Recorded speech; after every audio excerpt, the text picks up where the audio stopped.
minutes as read, then you certainly can vote on them. Okay, I did read the minutes and it looked, everything looked okay. Okay, So it's yes, as read. Okay. Mhm. Green eye. Knapp, aye. And Voris, aye. Mr. Talbot, for this meeting and perhaps the next meeting, if you'd like, rather than voting, you can just watch how the process goes.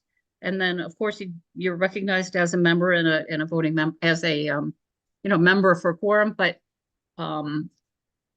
once you get to see how things work, and you can only vote on the things that you've actually participated in as far as hearing different applicants. So for just a couple of weeks, a couple of months rather, usually, unless you have questions, of course, you can ask questions. You'll be part of the roll call vote for the actual applications after that period of time. Is that okay? That sounds perfect. Okay, thank you. Good. Okay. So the first item on the agenda then is a notice of intent for 940 Belmont Street. Is the applicant present? Yeah, give me one moment. Absolutely. So I've promoted Terry Reynolds, who will be speaking about this project. And then also, just so everyone is aware, the live stream is working now. So we are currently live streaming. Okay. Thank you. Thank you. Okay. Hello, Mr. Reynolds. Hi, Hi. I'm Terry Reynolds, T. Reynolds Engineering, working with Acela Architects and Engineers representing the Brockton, VA. We have a project that we're working on for stormwater and site improvements on the southern portion of the site. If I can share my screen, I can put up a plan and tell you We about it. certainly would like to see that. And also, Kyle, can you confirm whether or not the abutters have been notified and whether or not we have a DEP file number?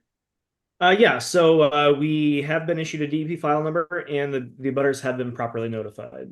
Okay. A DEP did not have any comments, I assume. I will confirm that, but not to my knowledge. I'll check my report here. Yeah, no, Okay. they did not. No Okay, comments. thank you. Well, that looks pretty big. All right. Well, so first of all, I'll just describe the site. This is the southern campus of the site in this area. Can you guys all see my pointer hand? So this is where the majority of the work is. And this site is surrounded by a wetland. There are basically three lines, one coming here around and then ending here. Then there's another one here coming around, wrapping around and ending here. And then there's another one that continues in here and comes around and comes all the way out to this portion of the site. So this was all delineated by LEC consultants and in the, I guess the fall of last year. So we've been working, in terms of looking at this as a buffer zone project, and we have the buffer zones marked in blue here. So you can see the 100-foot, 50-foot, and basically extends into the site, pretty much all around these work areas. What's being proposed is to upgrade these areas. These were originally paved, and it's degraded so much now that it's just a packed gravel out in these areas. You can see the gravel hatching throughout. Some paved areas over in here, paved main roads through here, gravel out in here, and then additional areas in here. So what the VA is looking at doing is upgrading their storm sewer and sanitary. Right now, the problem they have is the storm sewer was put in back in the 50s, and it's very deep. It's really not very serviceable. And so our task is to upgrade that, bring it to a shallower depth, and bring it up to modern stormwater standards where it can have a capacity of a 100-year event. And then because this is a previously developed site, we're looking, it's a redevelopment project. So we're trying to improve the conditions out here. Currently, these are all older catch basins, no deep sumps or hoods or anything on any of these structures. So anything that goes down just goes directly in the stormwater system. In this area, all the water just sheet flows off directly into these wetland areas off the edges.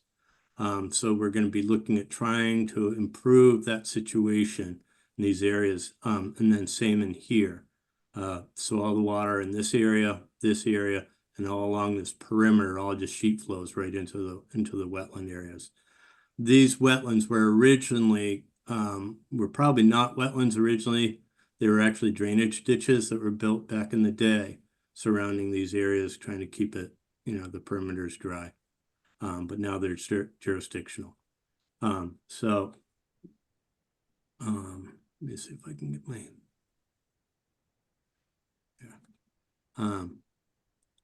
so. And where's your delineation of the limit of work? The limit of work is this purple line here. Oh, okay.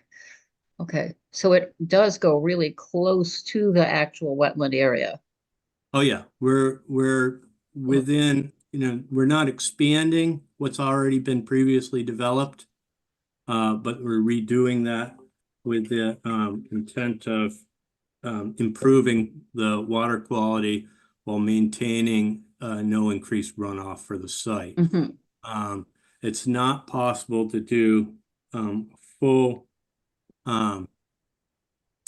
sort of standard that we normally would do for a new project. It just doesn't allow us that ability in here. So what's happening is, so currently under the existing condition, you have basically untreated stormwater running off into the wetlands. Mm-hmm.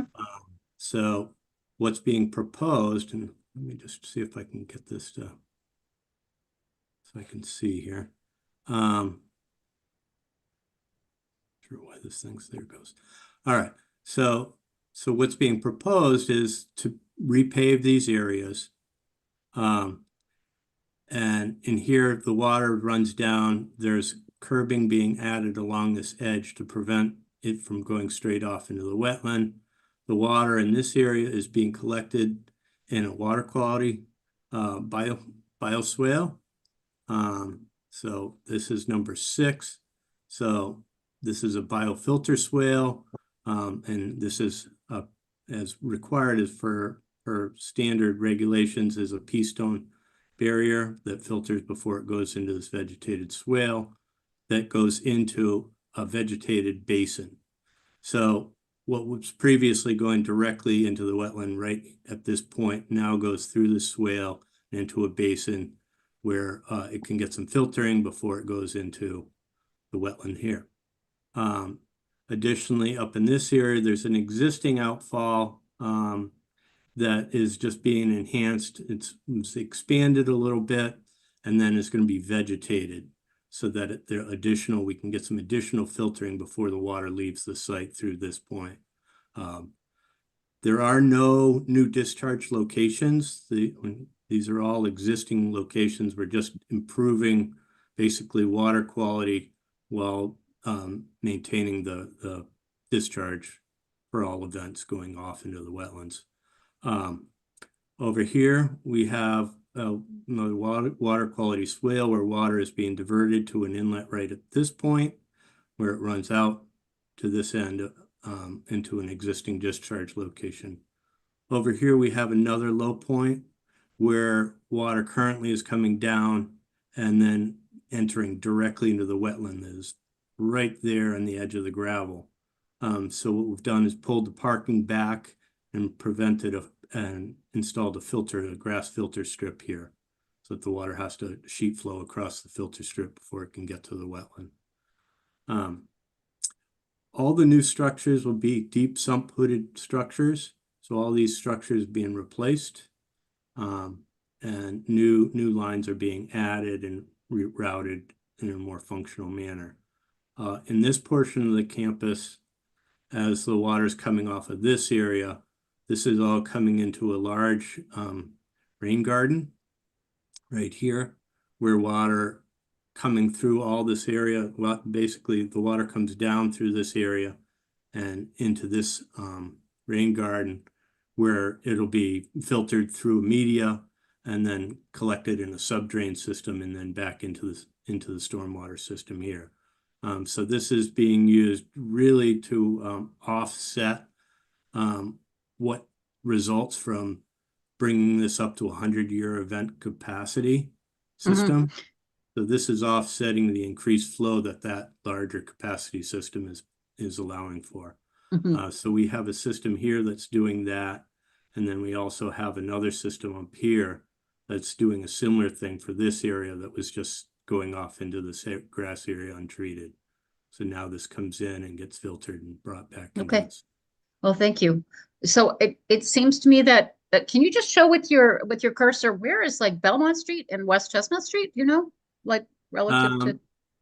Belmont is actually not shown on the plan, but it's off to the north. Okay, good. Direction. Okay, so that south side does have some construction and some changes that are going to be happening within the 25, correct? Absolutely, 25. yes. In this area, it's existing developed area in the 25s. So we're Right. pulling it back. Right. away And what from about at the other north of that? Well, I don't know if it's north. Yeah, all over in that here. end. This is all within the 50. There may be some areas, well, right in here where this this basin here, that's within the 25, and same with this treatment BMP. Okay, right through here. thank you. I don't want to extend the time any further. Do you feel as though you've covered enough for now? Yeah, the main thing is this is a redevelopment project. It does not meet all the stormwater standards as such. So this is basically, it's an overall improvement from the current situation. And the stormwater has been designed so that there are no increases in discharges up through the 100-year event. Mhm. Are there any decreases in impermeable surface? There is a slight decrease in impervious surface, yes. Okay, Essentially, I mean, the gravel, I mean, I'm sure you understand, the gravel areas are essentially impervious. Yes. Yeah. Yes.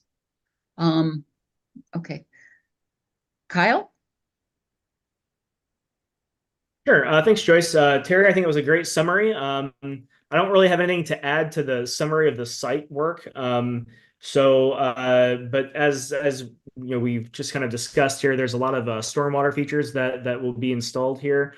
So ultimately, my recommendation is that the commission refer this project out to their consultant for review, specifically for the stormwater review. But yeah, at this point, you know, they would do the stormwater review, the Wetlands Protection Act, compliance with the different provisions of that, and then also the delineation of the wetland line, just to confirm that wetland line.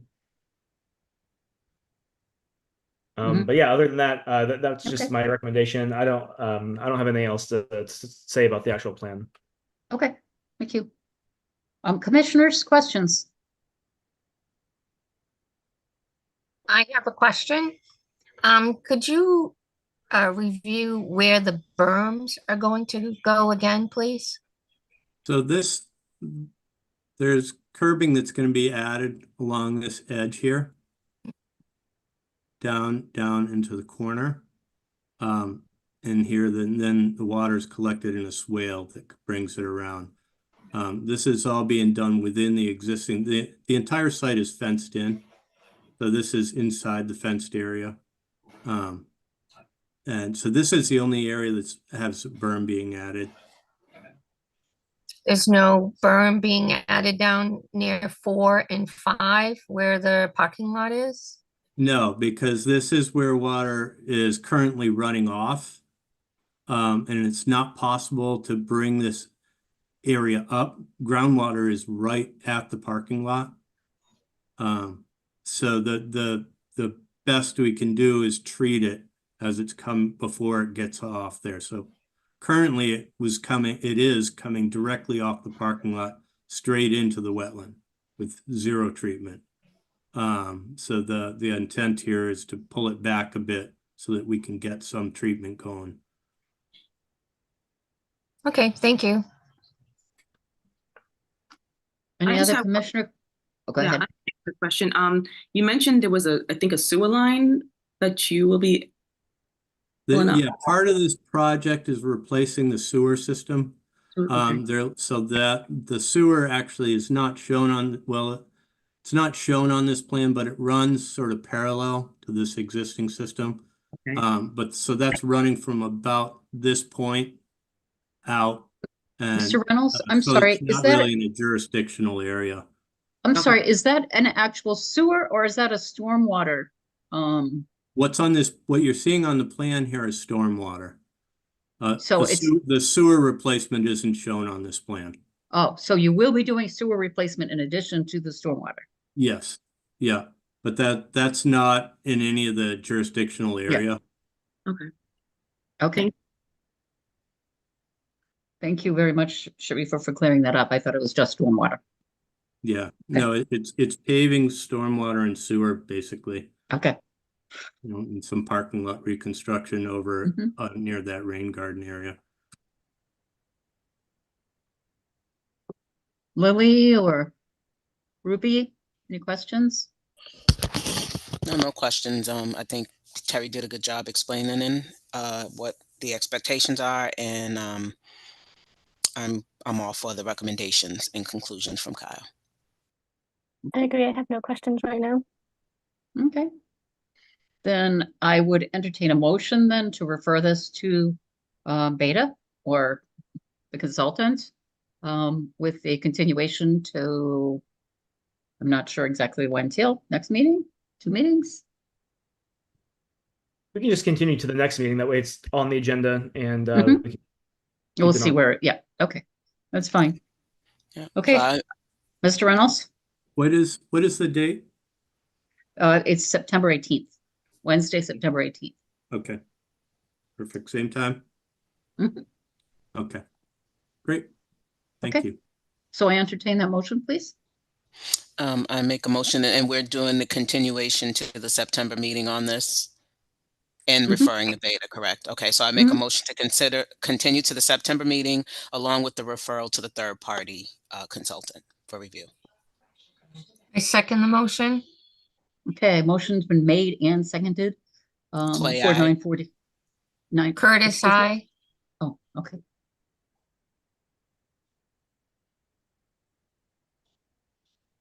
Lily? Yeah, is Lily there? Where did Lily go? Lily disappeared. We're just voting to continue or not? Yes, my internet is not Okay. the best sometimes. So it's up for we're just voting whether or not to continue to the Okay. next meeting with a referral to Beta. Okay, it's on my name now. Okay, Mhm. so is that an Green. aye for you? Green eye. Okay, Snap eye. okay, and Vora's aye. So that motion carries. Okay, good. Mr. Reynolds, we'll see you next month.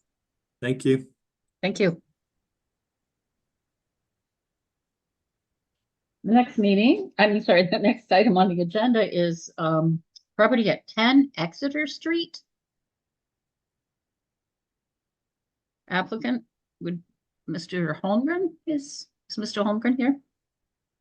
No, but he has a representative from his office here. Okay.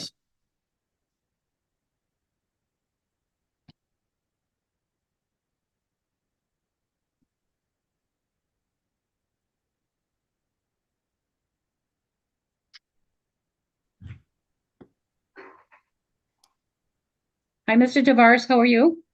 I'm good. How's everybody doing? Fine, thank you, guys hear me welcome. okay?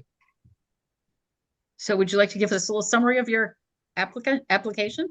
Yeah. I'm Matt Tavares with Home Grid Engineering. Do you guys want me to pull the plan up on my screen? Is that easier? It would be great. Yeah, thank All you. right. I think I have it here.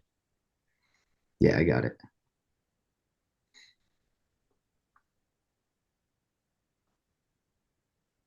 Oh, while you're doing that, Yep. again, we have the DEP file number and a butter notification, Kyle. You should. I was muted. So yes, we have confirmation of the proof of mailing, and DP has issued a file number, but no technical comments on this one. Thank you. Okay, you have your plan? Yeah, can you guys see it? Not yet. Awesome. Awesome. All right. So, No, we don't see it. oh, all right. How do I,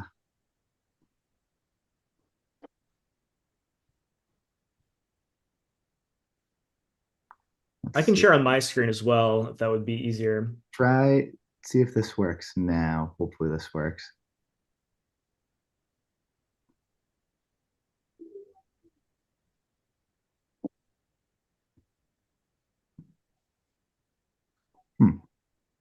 Yeah, if you don't mind sharing it, Kyle, that would be awesome. Yeah, absolutely. Thank you. So Matt, just so you know, this is the updated map that Scott sent me this afternoon. Perfect. It has the new wetland flags on it. Yep. Oh, Awesome. good. Okay. So basically what we're doing here is there's an existing house down on the property that is unlivable. It's basically fallen apart. The roof's no longer intact. And their goal is to just basically replicate the footprint that was there and build the same house. So the existing house is just outside of the 25, I believe. If you could zoom in, Kyle, that would be great. Yeah, so on the left-hand side, you could see the 25-foot buffer. So the existing house is just outside of the 25-foot buffer, call it about 30 and change away. We're planning on running a silt sock along the 25 on the whole back side of the property, all the way around to the property lines. And there's existing sewer that's already there. We're going to be using that existing sewer service and water service. They do want to run a gas line down, so we will be planning on adding gas from the street.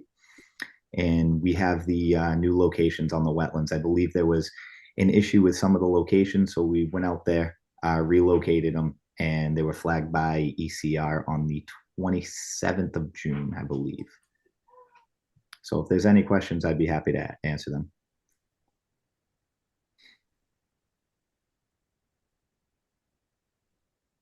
Kyle? Okay, yeah, sure. So I don't really have any more questions for this property yet. My big comment was that the flags weren't accurate. So, not knowing exactly where those buffer zones were, I didn't really continue any review. But we have been submitted a new plan that you're looking at now. So, my recommendation would be to continue this to next month. That way we have time to look at the new plan and put together some actual comments for this notice of intent. So that was the flags, the A1, A2, A3 flags? Exactly. Yeah. Yep. Okay. Yep. That sounds reasonable to me. Commissioners, what do you think? Sounds good.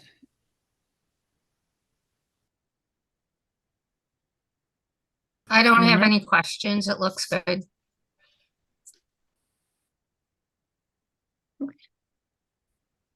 So I don't hear any other. Uh, Sorry. Lily? Actually, I just have one question. Kyle, could you just zoom out a little bit? I'm just trying to see there's something up near the top. I'm just trying to see what that is.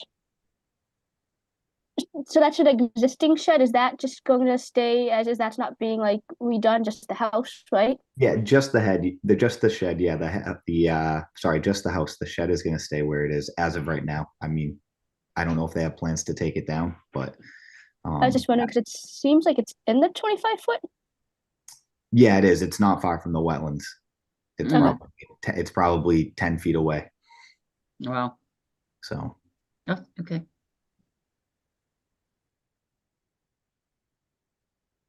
Okay. Good, Lily. Thank you. Actually, So Paul, go ahead. Do you know currently what's being stored in the shed? Is it just like gardening materials? It doesn't look like it's that Last big. time I went there, it was just a bunch of junk. They had everything from old toys in there to yard tools to you name it. Okay.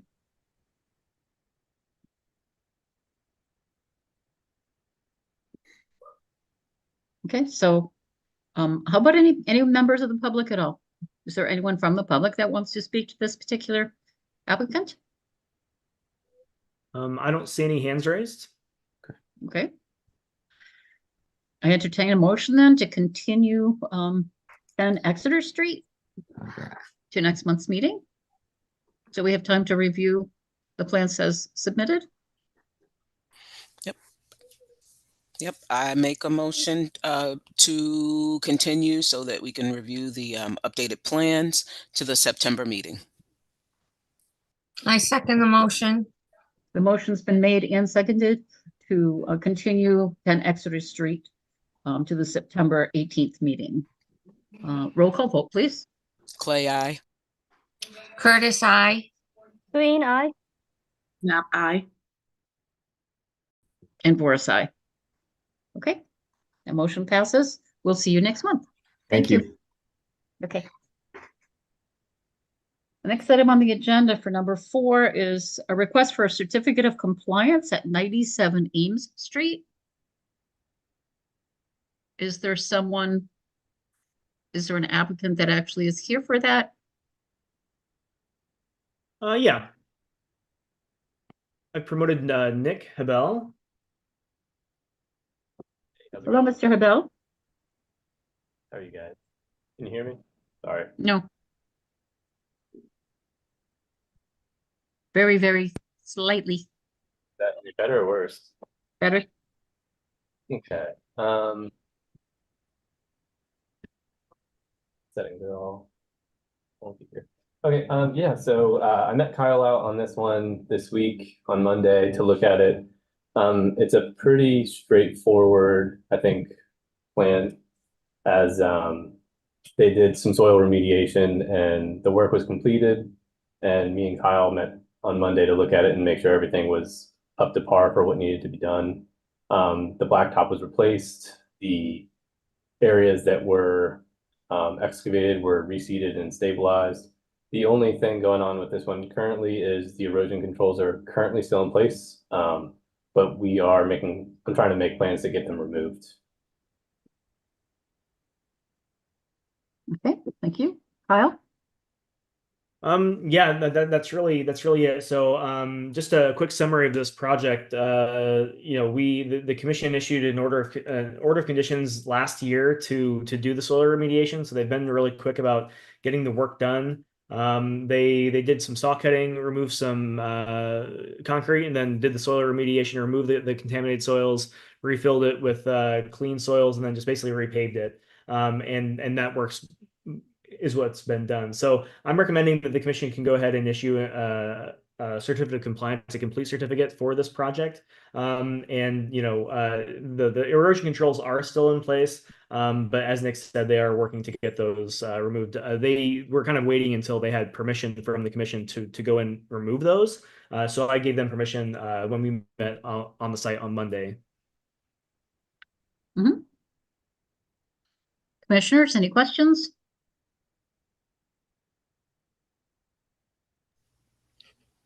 No questions from me. No questions from me. This looks pretty much in order and in line with the requirements we've made previously. Okay, thank you. I forget, it doesn't require a close, does it? Does this require a close? I don't issue- believe this is a public hearing, Joyce. No, okay. No, I don't think it So, does. okay, then I entertain a motion then to issue a complete certificate of compliance for 97 Ames Street. I make a motion to issue the complete certificate of compliance for 97 Ames Street, based on the recommendations that we got from Kyle. I second the motion. Motion has been made and seconded. Roll call vote, please. Clay, aye. Curtis, I. Green eye. Knapp, aye. And Voris, aye. The motion passes. Thank you, Mr. Hebel. Thanks so much. Okay. The next item on the agenda is, let's see, a notice of intent for 24 Intervale Street.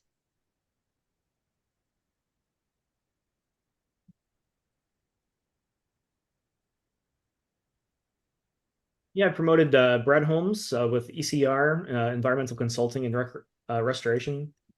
Mhm. Hello, Mr. Holmes. Good evening, members of the commission. Brad Holmes with ECR. We submitted a notice of intent for lots 14 and 15 Intervale Street. It's associated with the building at 24 Intervale Street. I'll pull up my plans. Okay, So you while can you're pulling up the see. plans, have the DEP file number and the butters been notified? Yeah, we received confirmation of a butter notification, and DP has issued a number, and they did issue some technical comments. Basically, the technical comments were that a wildlife habitat analysis should be submitted along with notice of intent filing, which Brad has submitted after receiving those comments. So we do have that document. Okay. Thank you. Just going to show you an aerial view so you get a feel for the site. This is the existing parking lot here that we submitted the notice of intent for. It's associated with this commercial building here at 24 Intervale. So here's the site plan. So what we have an existing paved parking lot. There are no wetland resource areas on site, such as a vegetated wetland, but we are within the flood zone. So we're within bordering land subject to flooding resource area. We aren't within a riverfront, or we're not within a buffer zone. What we're proposing to do is to resurface the existing parking lot. The parking lot will actually be reduced a little in size because we're going to take out some of the parking lot pavement on the north side. The north is to our right, and we'll be putting a planting strip here. So we'll be adding vegetation to buffer the abutting residents. Sorry to interrupt. Sure. Was this supposed to change the screen? Because I still just have the MassGIS map. You don't have, Or was oh, the you don't have my, you don't have the plan? the site plan didn't show up for me. No, okay, let's see. That's strange. I thought we were just working off of the GIS one. Okay, sorry about that. I'm looking it's at the okay. plan, and you guys aren't. Thank you, Larry. Is that plan there? Still just the mapper. Brad, I can maybe share my screen. I've got the map pulled up. That would be great. I'll stop sharing. I don't know why that's not working.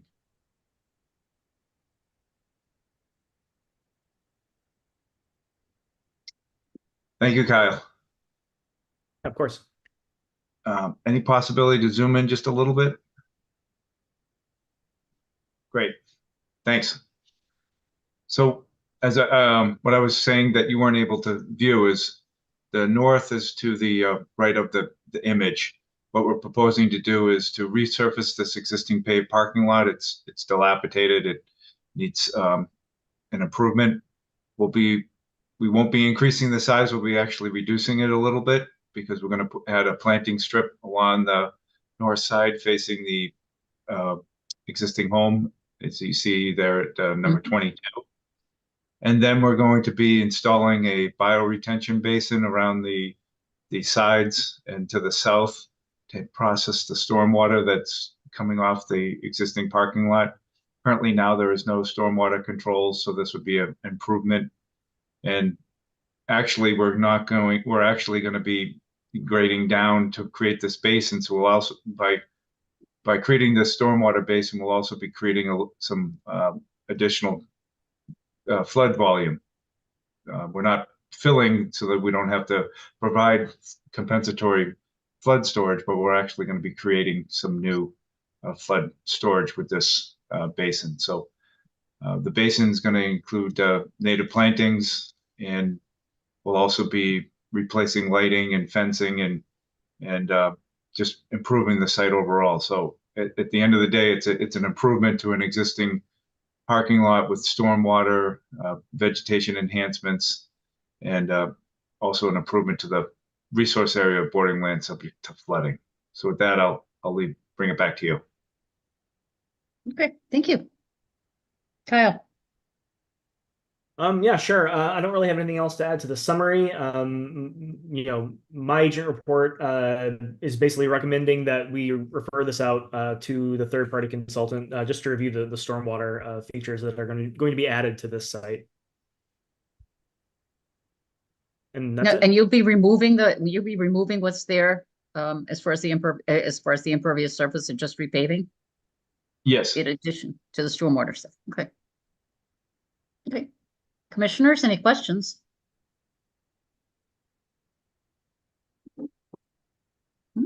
No questions for me.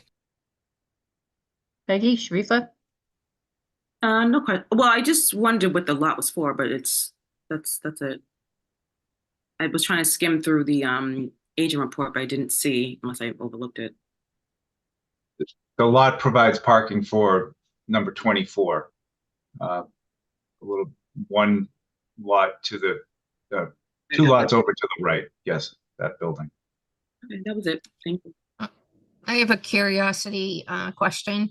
How do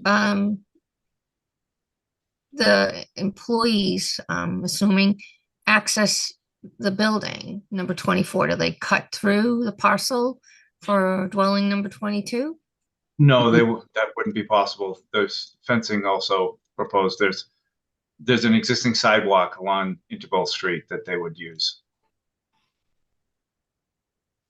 So it's Thank parking it's parking for customers as well, correct? Yes. Okay.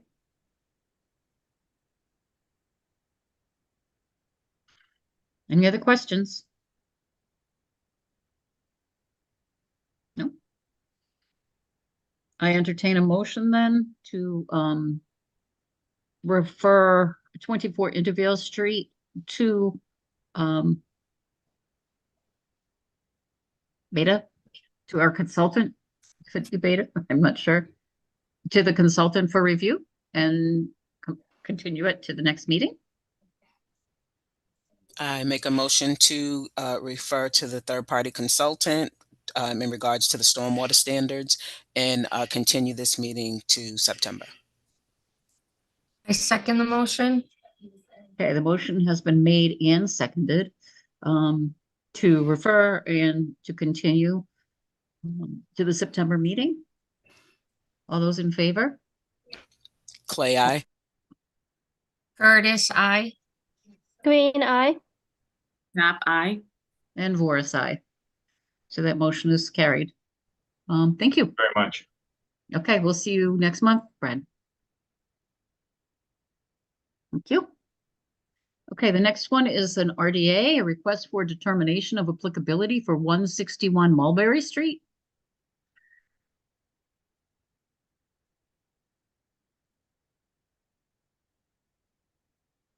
Yeah, and I've promoted Andrea Kendall with LEC Environmental.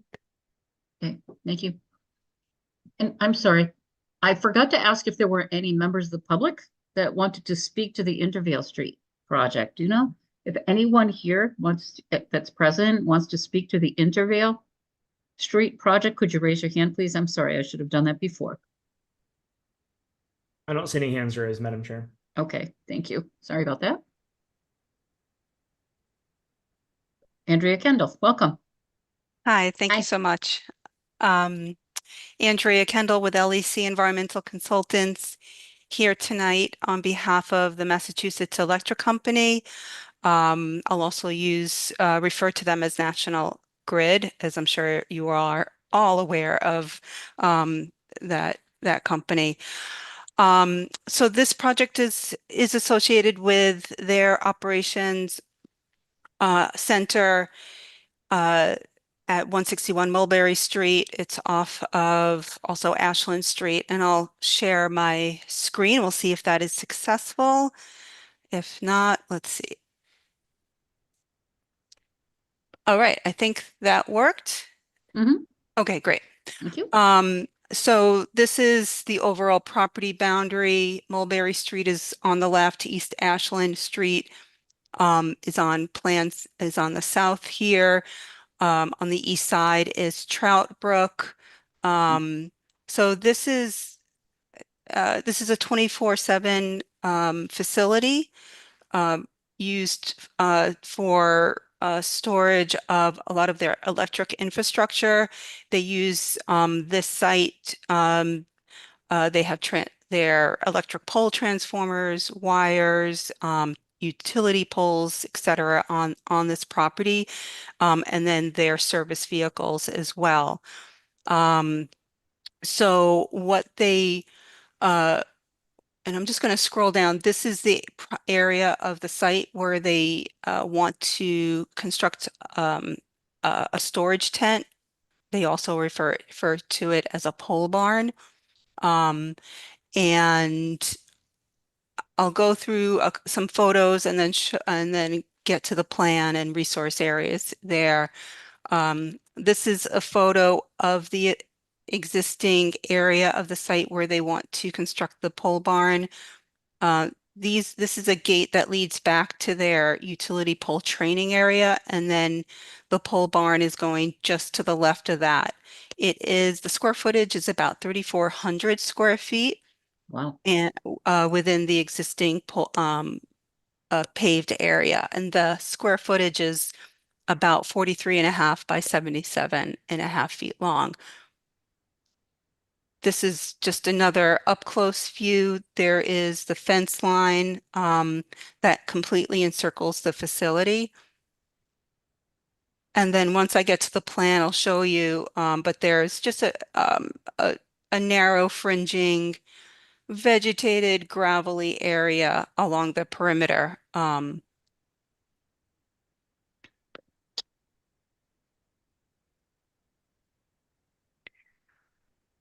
So in terms of the location of the pole barn, this is the footprint. This is the entrance to the pole area that we saw in the photos. As I said, no portion of the pole barn is extending into that gravelly vegetated area. But there is going to be some grading just to manage some promote stormwater flow. So in terms of resource areas, this is Trout Brook. The line in green demarcates that. There's a wetland BVW that extends off in this area, and then along in here in blue, the 50-foot buffer extends slightly onto the fence enclosure operation center, but the 100-foot buffer certainly encompasses some of the project area. In the floodplain based on FEMA as a graphic does show that extends on site, but recent topographic survey of the property shows that the 96-foot elevation, which corresponds with the zone A, is actually limited to this corner. There is a little bit of a drop off here. It's pretty level and then it drops off. So this little corner is within floodplain. No portion of the work is in floodplain at all. So what this includes, they need to saw cut, and I think it shows up on the next plan. Maybe I'll go, nope, I thought oh, here. My apologies for moving around so much, and I will zoom out a little bit. If I'm able to. Okay. Here we go. So the project includes some saw cut of the existing pavement, proposed saw cut, that's the dash line. And they need to level off this area, which is already level, so it's very minor grading, but the prevailing topo stormwater just kind of sheet flows down in this direction. So the goal is to divert water around to the north and then divert it around to the south of the pole barn. There's going to be some limited excavation to install the concrete block footing, and then around like a 4-foot perimeter around the pole barn itself is going to be, there's going to be a concrete perimeter, but everything else is going to be repaved. As I mentioned, there is some very slight regrading just to promote flow around here, and then everything around here is going to be loam and seeded. So that's essentially a little bit of a better scenario than what exists today, which is primarily gravel with vegetative growth through there. So the overall purpose of the barn is to house some of the equipment and service supplies, so that it protects it mostly during the winter months. So which would allow the service crews to get out and service any customers that are needed during any power outages. That includes some of the service vehicles, some of the wagons that carry the wires and things like that. They will be installing erosion controls, and everything will be around the perimeter to protect the down gradient wetlands. And the way we, in terms of the regulations, this is a minor activity because it is, which is exempt from regulation because because we're installing, new equipment essentially within an existing electric facility. So that's our approach to this. We don't think it requires any additional permitting. So I'm open to questions at this point. I think I covered the basics. And I will stop sharing my screen if Do you have a photo of what the actual pole tent looks like or pole barn looks like? Yeah, I included some of the Mm. architectural plans. So that's the best I could do. So this is I guess the front view. I guess this is an entrance. And it has a structural integrity to this tent-like feature. Let me see if there are some other views that would be helpful. This gets into quite a lot of the structural detail of it, but there are some features that could be helpful in viewing this. And it is fabric, correct? Is it fabric over metal? It is some sort of, yes, something that's pliable that goes over it. It's not it's fabric or some other synthetic material. And it might say in I was here. just curious. Thank you. Yeah. Thank you.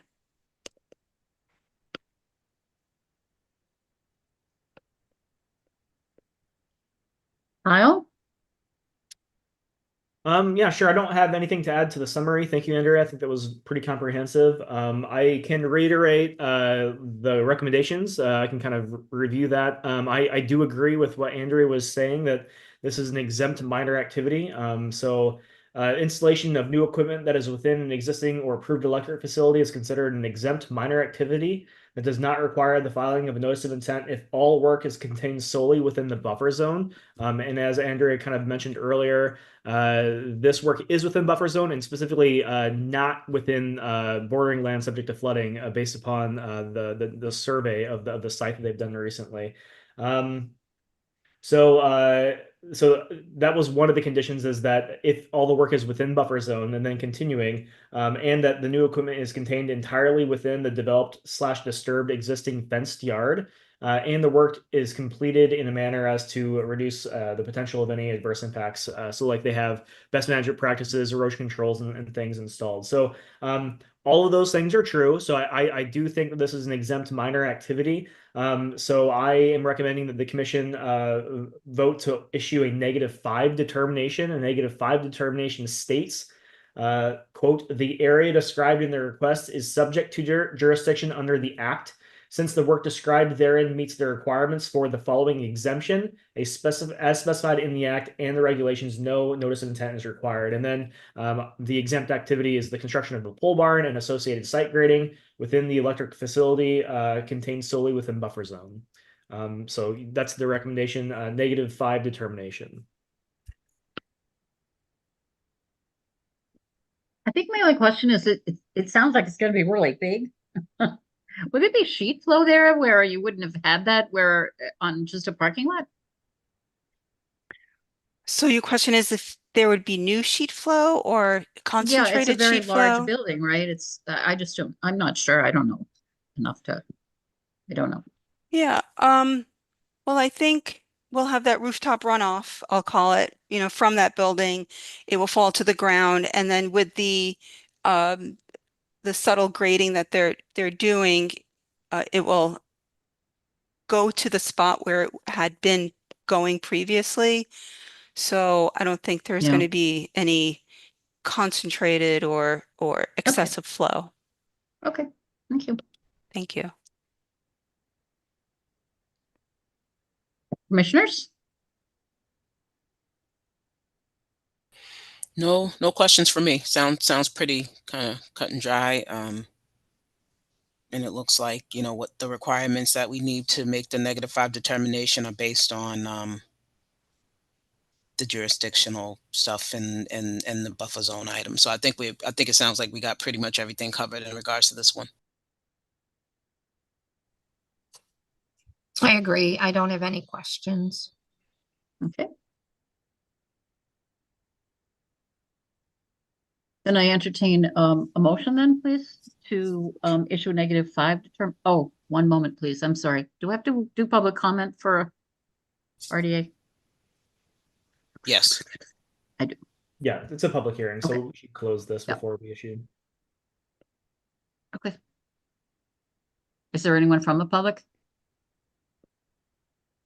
I don't see any hands raised. Okay.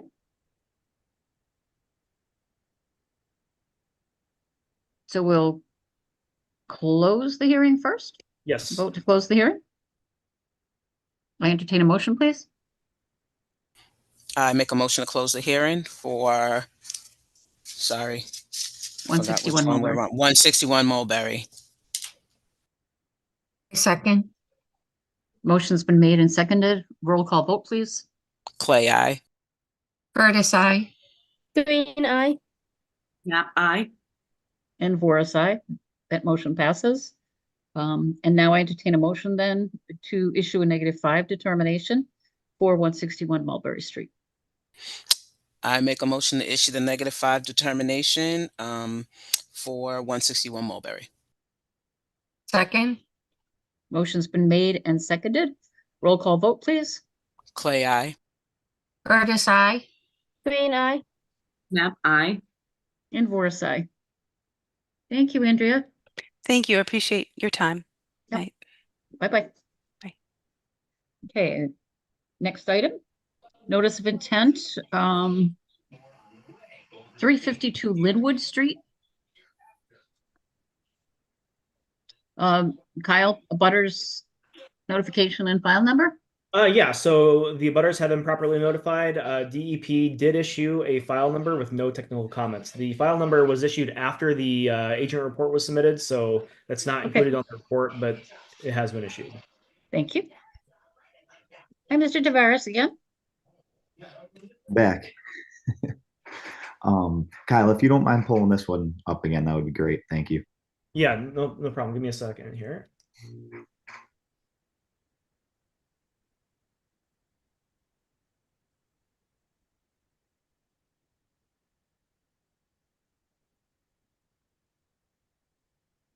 All right, all yours. Awesome.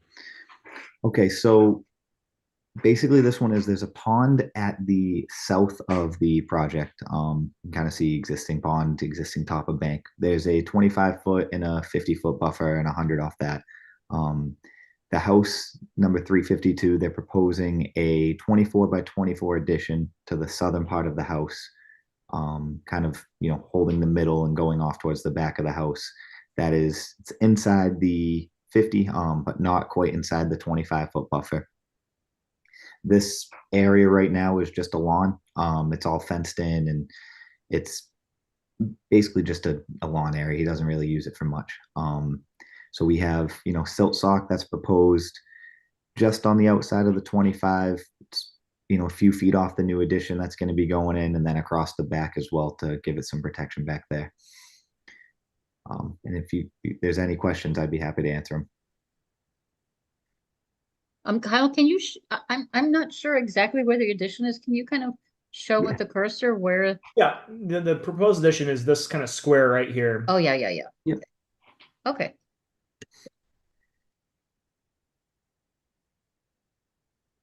The driveway is existing. Good.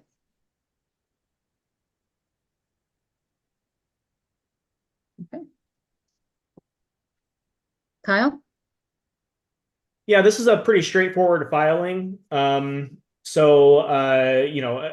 just to reiterate, all the proposed work is within buffer zone only. It's in a previously disturbed area, so this is a grassed lawn area. So they have the erosion controls proposed here. So I think that the commission does have everything that they need information-wise to issue an order of conditions. In my agent report, I did include some recommended special conditions. Let me just pull that up real quick. Basically, talking about the type of erosion controls, silt sock specifically. Sometimes the plans don't necessarily say silt sock or they have something else on there. But so we dictating the type of erosion controls, where material staging should be held. The construction material staging will basically be on the driveway, not to the south or to the east of that erosion controls that are installed. And then that no other type of erosion controls like hay bales or straw wattles should be used without approval from the commission. Commissioners? Could you just put the map up one more time? Kyle, thank you. Yeah.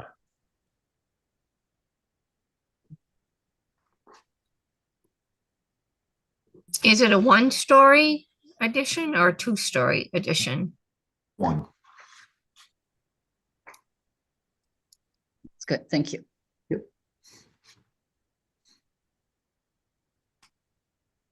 No trees will be removed or anything? Nope. A lawn? Okay. Yeah, if you can see, there's a tree line. It doesn't quite reach his property until the back 75% of his property. So.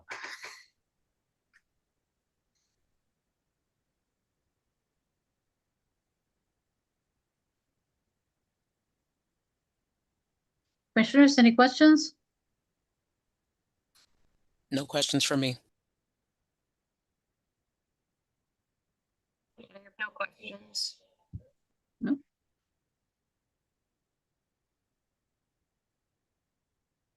I entertain a motion then to close the hearing.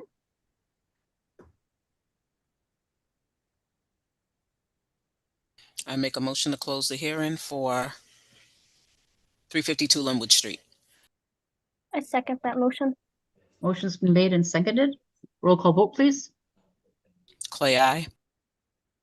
Curtis, I. Green eye. Aye. And Voris, aye. Entertain a motion to issue a order of conditions for 352 Linwood Street with the standard conditions as well as the conditions outlined by the agent. I make a motion to issue the orders of conditions with the special conditions outlined by the agent's report for 352 Linwood Street. I second the motion. Motion's been made and seconded. Roll call vote, please. Clay, aye. Curtis, I. Green eye. Nap aye. And Voris, aye. Thank you, Mr. Tavares. No problem. Have a lovely night. think I have the next one too. Yeah, I think so too. Yeah. It's okay.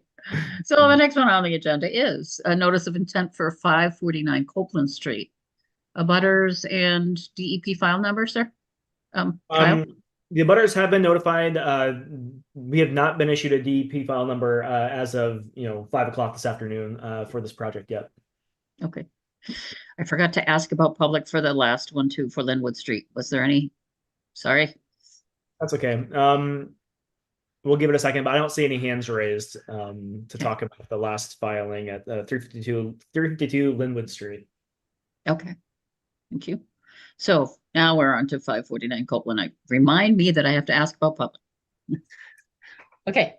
Mr. Tavares, you're up. Kyle, if you don't mind pulling this one up too. Sure. Yeah. And you'll just want to tell me if you want me to go on a different page or whatever. Okay? Yeah, that's fine. Thank you.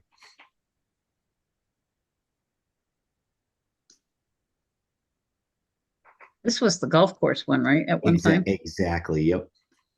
All right. So basically this project, it's an existing golf course, 9 holes, and we're trying to get 28 lots. If you just can scroll to the next page, Kyle, it shows, I believe, there we go. So wow, we're looking at 28 lots out here. The wetland line has finally been approved. So now that we got that underway, we're just trying to move forward to the next step, show you guys the plan, get it sent out to a consultant so we can keep moving forward with this project. But mainly the road to be constructed, there isn't much in the buffer zone. You can kind of see on the cul-de-sac on the northwest side of the project. There's a little Kyle, bit in could you show that, please? Yeah. Okay, yeah, thank you. there's a little bit in the 100 up there. And then as you get more towards lot 12, towards the southern property, the 100's close to the road in there. But we do have a detention basin on lot 12, I believe. Kyle, if you can scroll to the next page. Try the next one, sorry. It's in here somewhere. Drainage something, it said. Yeah.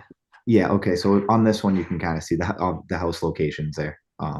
Obviously not finalized, but behind house number 12 house on lot 12 will be a detention basin back there.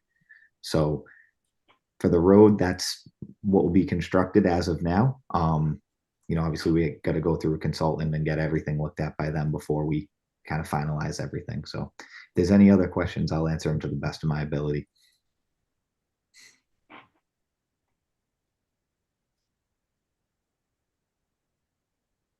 Yeah, I've got a question. So you will also be installing utilities, sewer, all that kind of stuff, in addition to the roadway and then the stormwater features as part of this portion of the project. Is that correct? Exactly. Yeah. So utilities, drainage, sewer.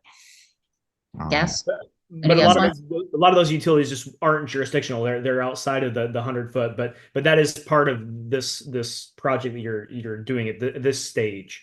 Exactly. Yep. So that would be for the left side of the map.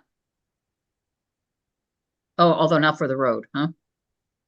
It'll be for the whole road, but yeah. But yeah, the issues with the the buffer zones are all on the left side of the property. Yeah. So.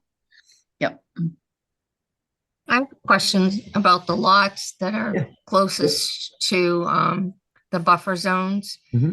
Will the owners be made aware of the 100, 50, and 25, because these are all new properties, and I'm sure one of them may want a pool, one of them may want a shed, one of them might want a deck. So although these properties are so close to those buffer zones, will they be made aware of the limitations of those things? Absolutely, yeah. So each lot individual will have to come back for, for approval based on what they're trying to do out there. So Mhm.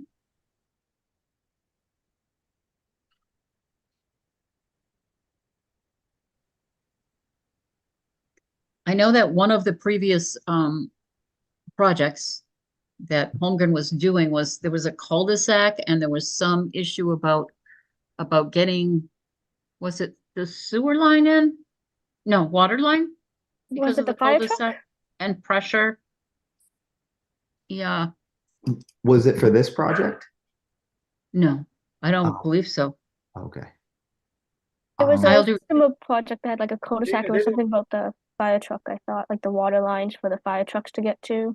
Mm, Yeah, they may be talking about the Quincy Street project. yeah, Oh, okay. Yeah, I didn't work too much on the Quincy. this looks like a cul-de-sac up against, not far from wetlands as well. I just didn't know if that was going to be an issue. Not that I know of. I mean, we'll probably have the hydrants in each whatever the distance requirement is. I'm not sure of it off the top of my head, but I'm sure that, all those requirements will be made.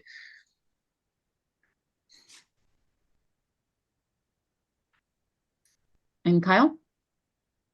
Yeah, I don't really have anything to add to the summary of the proposed work here, because this is dealing a lot with the stormwater features and everything for the entire development. I'm recommending that the commission refer this out to their consultant to review the stormwater impacts of the development here. Commissioners? No comments from me on this one. Same. It's a big development, huh? Absolutely, yeah. Yeah, yeah. Okay. That being said, then I entertain a vote. Public comment. Public. Oh, Public I'm sorry, comment. public comment. Absolutely. Thank you, thank you. Is there anyone here from the public that would like to comment on this project? I don't see any hands raised, Madam Chair. Okay, thank you. And again, this is for the roadway. Correct. Yep. Okay. So, commissioners, I entertain. I have a quick question. Oh, go ahead, Do Peggy. the West Bridgewater residents get notified or have a say in what's being proposed? I would think so. Let me check my mailing list. I think Scott gave it to me. Let's see. I'll check to see if there's any West Bridgewater addresses. Because it's right on the town line. Yeah, it is on the town. But yeah, all our work is only in Brockton. But yeah, we had a couple addresses in West Bridgewater that got sent out. So yeah, they were notified. Okay, thank you. Yep. Good. Okay, I entertain a motion then to send this to third-party peer review. And then continue to the next meeting. I make a motion to refer 549 Copeland to the third-party consultant and continue to the next meeting in September. I second. Motion's been made and seconded. Roll call vote, please. Clay, aye. Aye. Green eye. Nap aye. And Voris, aye. The motion passes. We'll see you, Mr. Tavares. Thank you. Thank you. Okay, thank you. The next one is an extension request for 132 Campanelli Industrial Drive. Is someone here for that?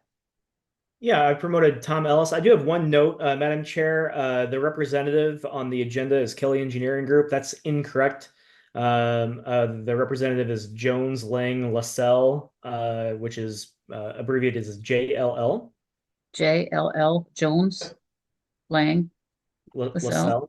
Yep. Okay, thank you. I've made that correction in my notes. And Tom Ellis represents them? Yes.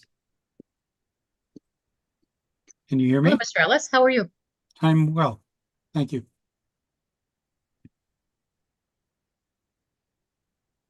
Background, please. Okay, yes, we're representing GLP, which is the owner of the warehouse that they purchased a couple years ago. And prior to that, a order of conditions was issued for a loading dock expansion project, which included some restoration work in the adjacent bordering wetlands areas. So I've got a plan up here. I'm not sure how many of the commissioners are familiar with this. So if you'd like me to share this I screen. would, thank you. Share.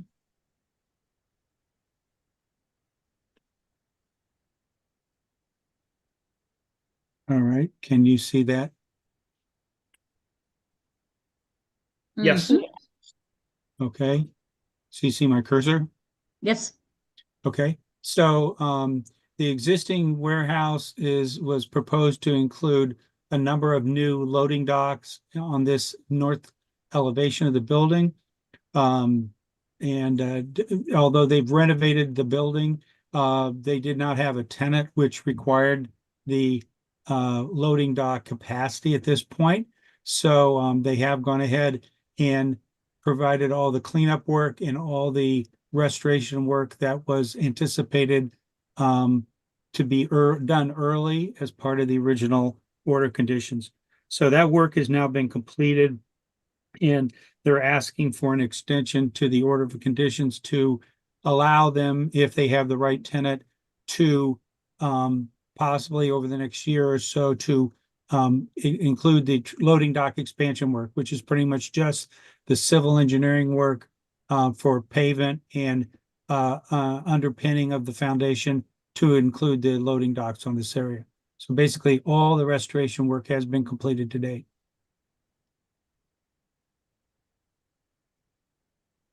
So, And the limit of work line is, yep, well, let me go back to, well, you can see the buffer areas, but this does not show the new work that would be done if they if they had to expand. yes, if they wanted to expand. It would go up to this area. There's some areas where this is going. Let me see if I can go to the next page. Let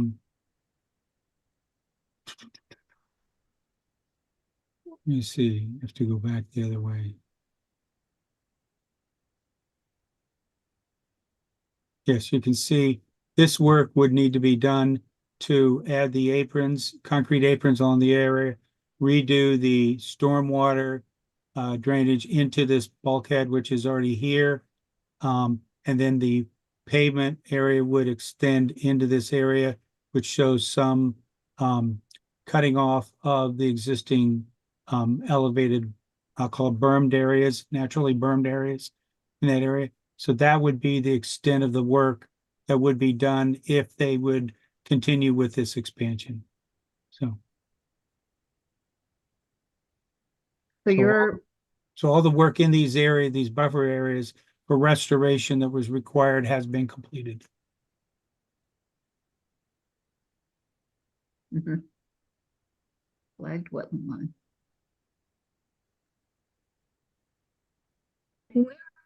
Buffer zones again, please. I believe the wetland is here. I believe this is the 25, 50, and 100-foot buffer zone. There's 100 foot here.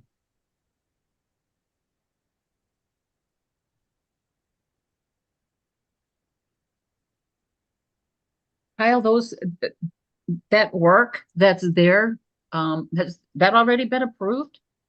Mhm. Yeah, so yes, this all has been approved under the order of conditions Original. that's currently active, which expires next month. Okay. Commissioners, any questions? Nope, no questions for me. Mr. Holden, Was it that you were recommending that it would be okay to extend because of, Yeah, I think it would be Addition. okay to extend the as Tom has mentioned, they haven't done all of this work out on the loading dock expansion because they're waiting for a tenant to need that expansion before they do that work. But they have done the restoration work along that wetland on the north end of the site. The order of conditions requires a 2-year monitoring period following the restoration work. So the applicant initially was only requesting a year extension. So I'm recommending that the commission grant a 2-year extension to allow that 2-year of monitoring, excuse me, period to kind of be done within the order of conditions while that's active. And then, in 2 years, we can reassess, if they still don't have a tenant that warrants this loading dock expansion. Maybe at that point, the commission could entertain a certificate of compliance request. And then at some point in the future, if they do sign a tenant that sign a lease with a tenant that needs that expansion, they could refile. But because we are requiring 2 years of monitoring, I don't see a problem with extending the order of conditions, allowing them that 2 years to hopefully sign a lease with a new tenant, and then they can have some guidance at that point whether or not they actually need to do this additional work. Mr. Ellis, when was the restoration planting actually done? Earlier this spring. So we've gone through just the first year The first season. of growth season. So the work, the monitoring will be done this fall, and then a report will be issued before middle of December. So Kyle, would that be the second report or? No, that would be the first report would this be the December, first, and then okay. there would be another one in December of 2025. Okay. Commissioners, any questions? No questions for me. Okay.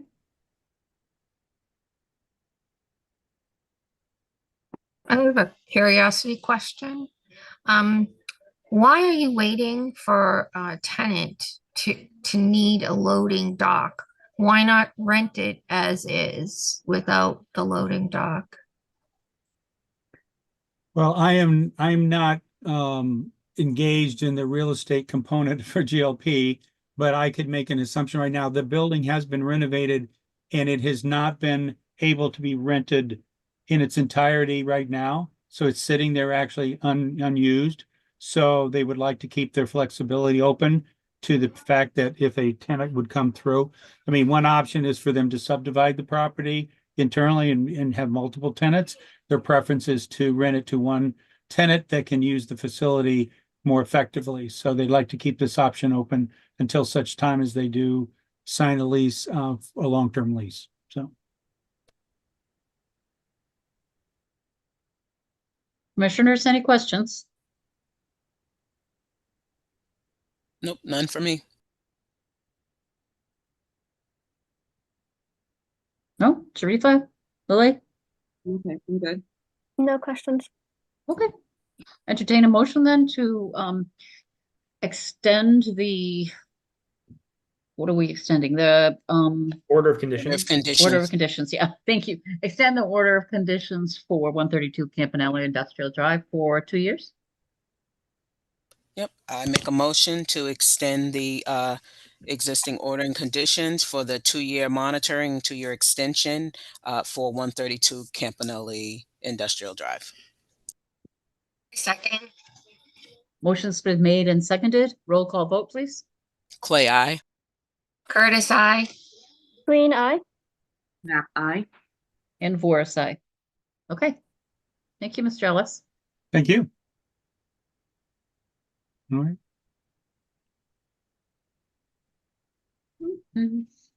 Okay.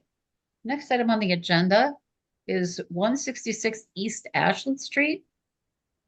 Is Mr. Holmgren here for that? I don't believe there's any new information. Well, there certainly hasn't been any new information presented to the commission since early this spring. So I don't know Right. that there's any need to discuss this tonight, unless It was Matt that one can say. and also number 12, correct?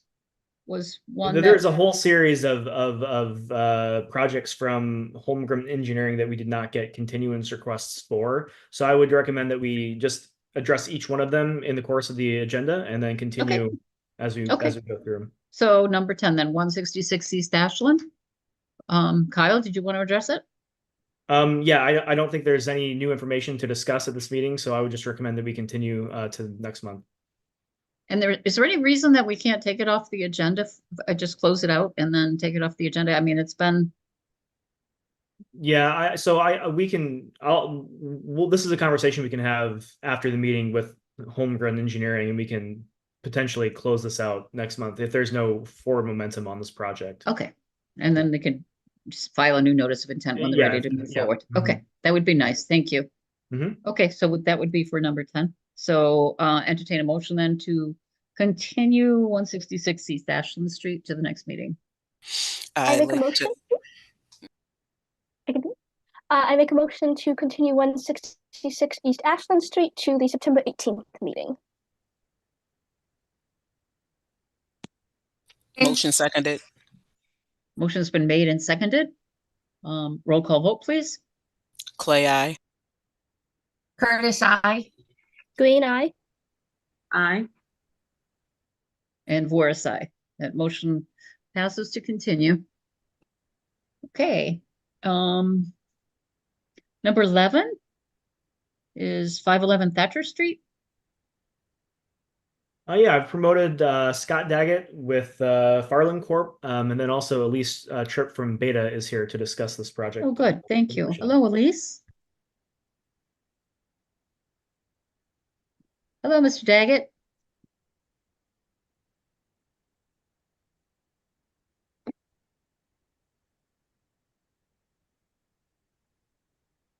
Mr. Daggett?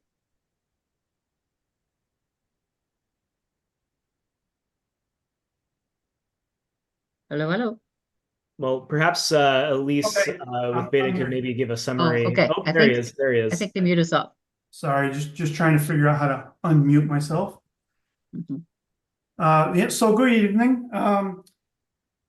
We have currently been going back and forth with Beta.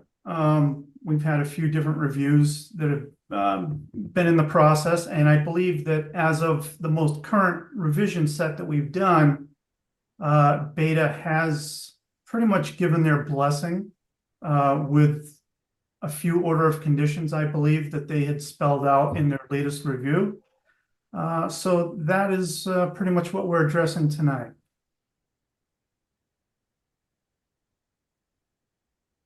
And Elise, how are you? I'm doing great, Joyce. How are you? Good, really well. Thanks.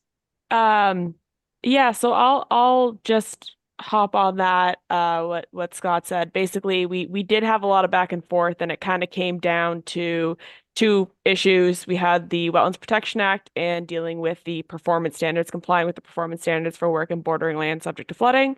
So we've gone through that, confirmed that there isn't any loss of flood storage, looked at the cut and fill analysis, etc. And the kind of final thing that we were working through was mitigation for the, little over maybe 10,500 square feet of alteration to existing vegetation to allow for the solar canopy installation. So what the applicant is proposing now is to revegetate those areas so that the same amount of habitat and vegetation and alteration that loss will be replicated through using a conservation seed mix and allowing that to be to remain as a habitat area. And with that, one of the special conditions that Beta has recommended is that the commission consider requiring use of a permanent marker of some sort, and that is up to the commission to determine what would be preferable in this case. It might be something worth hashing out now while the applicant's representative is here. But we did include a recommended special condition that a permanent markers as approved by the commission or its agent be installed to prevent any encroachment. And, we have documented local and Massachusetts stormwater standards compliance. So that has also been taken care of. There are quite a few recommended special conditions. I, wasn't going to go through them, but if there's any questions or, clarifications that the commission might want, I feel free, geez, to answer those for you.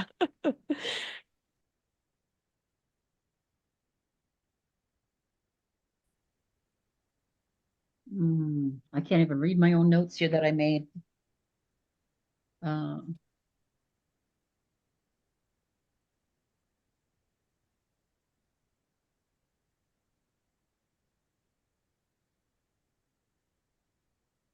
Kyle? Yeah, I don't really have anything else to add other than I want to echo what Elise said about the permanent markers. I think that the concern would be that any marker that's not super visible could easily be overgrown by vegetation or something along those lines. And then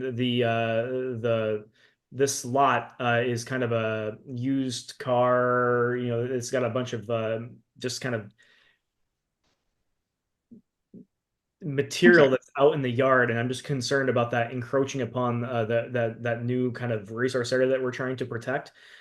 So oftentimes, historically we've used those kind of rebar caps that can be pounded down into the ground, and oftentimes those are installed so they're flush with the ground. And my concern would be that if that's the marker that we choose to require, that would be something that would easily be overgrown within a season, and that kind of line that we're trying to maintain would not be super apparent. So I think something more visible might be warranted in this case.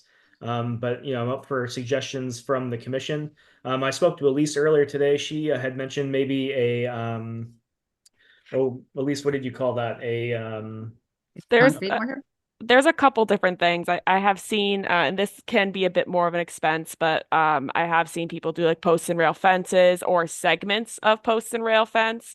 So that's just, the two pieces of wood can still provide any wildlife habitat, wildlife movement, but is a little bit more permanent. I've also seen signs, like a literal post with a sign on it and, some form of language like environmentally sensitive area, you know, something along those lines. I've even seen people get creative with like doing like a birdhouse that has a sign on it so it doesn't look so sign like. But there are definitely a couple of different options. I would just suggest that whatever is chosen, it's, you provide a few within, sometimes we do like a 30-foot increment depending on what the site looks like, just so, you have some every so often to clearly designate where that space is. So there's definitely a couple different options. And if that's something that the commission, isn't too sure about yet, or if that's something that the applicant wants to take the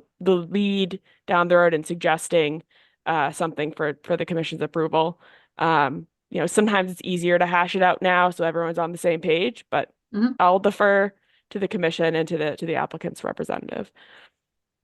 So this would be along the limits of the proposed lawn with the conservation seed mix. Yeah, yep.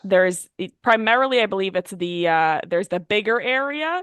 I think maybe like one or two signs on that smaller area that's at the back end of the site would be good, or one or two something.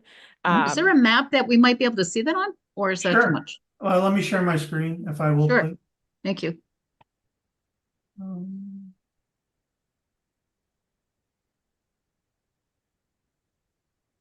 Okay, so can you see my screen? Yep. Okay, so up in the rear of the lot, let me zoom out so you can see where we are. So here's Thatcher Street. This is the front where the existing parking is, the existing building. So we'll start with the smaller area. So the smaller area up here is pretty much running along where the tree line used to be, and some of that tree line, is going to get cut back a little bit to provide, some distance from the edge of the solar canopies. So we put a little bit of a grass filter strip, conservation seed mix. You can see the little hatched area here. And the limit pretty much runs along where the tree line used to be, or where the existing tree line is. And then down here on the other side of the lot is the much larger area that Elise was alluding to, where we may need either more signs or something better, maybe along the lines of a post and rail fence or something to delineate that. That's a much larger area. Again, it follows the existing tree line. That tree line is going to get cut back to be able to provide some distance between the tree line and the solar canopy. So you can see that the proposed solar canopy is here. And the tree line that's getting cut back follows pretty much the edge of the property. Of course, not violating the limit of wetlands at all, but again, that's a pretty significant size area that's being converted from what it currently is, which is probably a fair woodland, if you will, and it will be converted to a conservation seed mix. So it'll be an improvement upon what's there.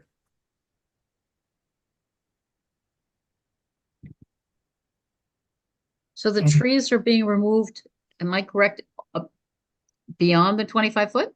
Let's see where the 25-foot no touch line here is this dark line that comes up through here. So the tree line is going to be cut back within that limit. But the conservation seed mix is going to extend beyond that limit. So the solar panel itself just barely brushes up against the 25-foot no touch. So to get some distance between the tree line and the solar canopy, the existing tree line had to be cut back a little ways to be able to create a little bit of space between the canopy and the existing tree line. And the panels will be over that grassy area? Yeah, so the panels they're elevated. It's a solar canopy, right? And they will be. I'm not sure exactly which way these panels are sloped. One side is a little bit higher than the other, so there's plenty of ample space below where I don't think that there would be any hindrance of any sunlight getting to that area and help that area grow. I think that's what I was wondering. Yeah, I believe what you were thinking. I don't believe that there would be any hindrance of sunlight being able to get to that area to help that area grow. Okay, thank you. Yep.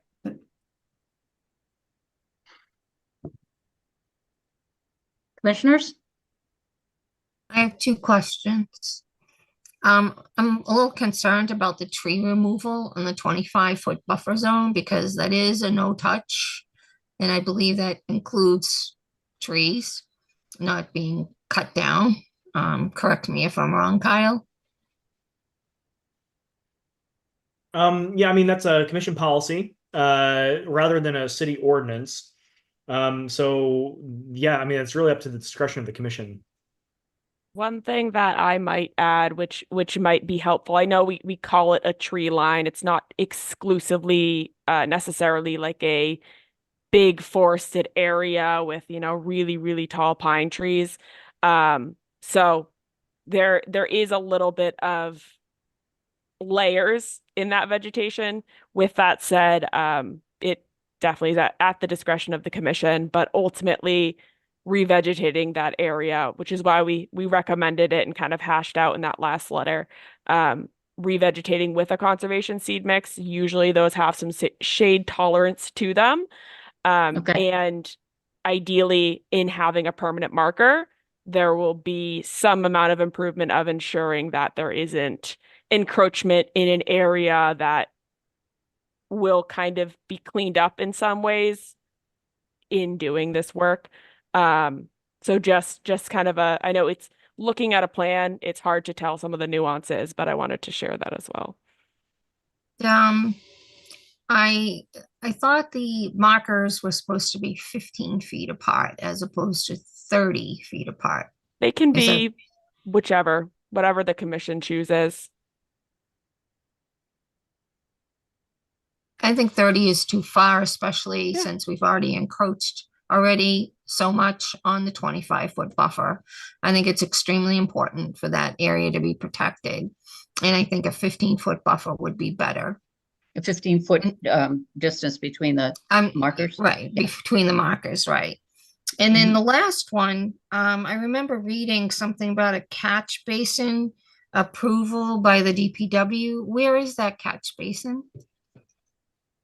Are you referring to the existing catch basin that's in the roadway that will be converted to I believe it's a storm scepter unit? Is that the one you're referring to? So that is pretty much. Prior to the work, the commission should be provided with documentation that the DPW has approved replacement of the catch basin within the city right of way. Where is that one? That would be the one in the Thatcher Street roadway. Yeah, let me pull up the plan so I can show you that. So here's Thatcher Street, front of the building. This is the existing catch basin that's there. So that's the one that's going to be replaced with the Storm Scepter 450i unit, which will replace that catch basin. And at least that's adequate. Yeah. So that was actually something that we had probably in like letter 2 or 3 had called for some amount of an improvement to the stormwater. So that was a way, if you by upgrading that catch basin to having the storm scepter unit providing treatment, then that, is an improvement to treating the stormwater. And ultimately, maintenance of the unit would fall for, the owners of the property by putting it in. But essentially with the DPW comment, we just want to make sure that they're aware. And I know there was some difficulty getting in contact with them. So we have suggested that as a special condition to ensure that the city's aware and, have that all approved by everybody involved. Mhm.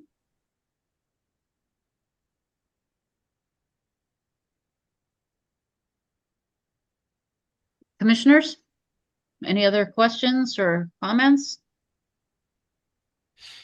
I just want to make sure that in issuing is this for NOI, correct? That everything is going to be based on the recommended special conditions that Elise has outlined in her report. I do as think well it's not. as Mhm. All right, go ahead. As well as agreeing that we need the maybe post and rail at the 15 feet where they need to be located. I want to make sure we have that on record Those that's permanent what markers, yes. permanent markers, yeah, that we Yes. actually do that with this issuance today. No, I agree. Okay. And I'm not sure why not. I think anywhere on the site. I think the type of markers. I think it really is up to the applicant to provide maybe what markers they will be using, but certainly something that is visible and won't get overgrown. Yeah, we could include language, like visible markers every 15 feet that are at least 3 feet above grade, so they're raised with a sign or something. So we can include language like that, still give them flexibility to decide exactly what they want to be installing, but, have some say in how that works. Okay. Can we request that and continue till the next meeting? Or I mean, we could. I don't know I that don't- there's a need to continue to the next meeting. We could just put that in Make it a as special condition? Yeah.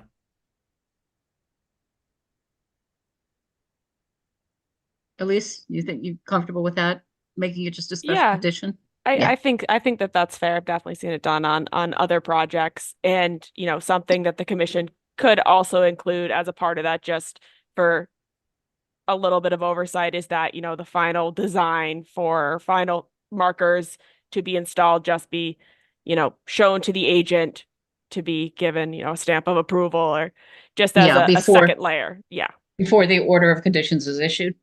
Or before Or a certificate of before they start the certificate. work, once an order of conditions is issued, just include a special condition that the agent sees a detail or a drawing of the markers description of what will be installed, just as a second layer of commission comfortability for what will be installed. Yeah. Okay. Any questions, commissioners, or comments? Lily, Sharifa, None from me. you good, Ruby? None from me. Yeah. Yeah, Okay. I'm good as long as we list what you guys just discussed as in addition to what Elise already has recommended for special condition. Any public comments at all? I do not see any hands raised. Okay. So I guess our request would be to have a hearing closed. Yep, we've got to close it first. Yep. So a motion, please. I make a motion to close the hearing for, sorry, you guys, 511 Thatcher Street. Second the motion. Okay, the motion's been made and seconded to close the hearing for 511 Thatcher. Roll call vote, please. Clay, aye. Curtis, aye. Green, aye. Knapp, aye. And Voris, aye. So that has been closed. Now I entertain a motion, please, to issue an order of conditions with the special conditions, right? Outlined by Beta and requiring evidence of permanent markers.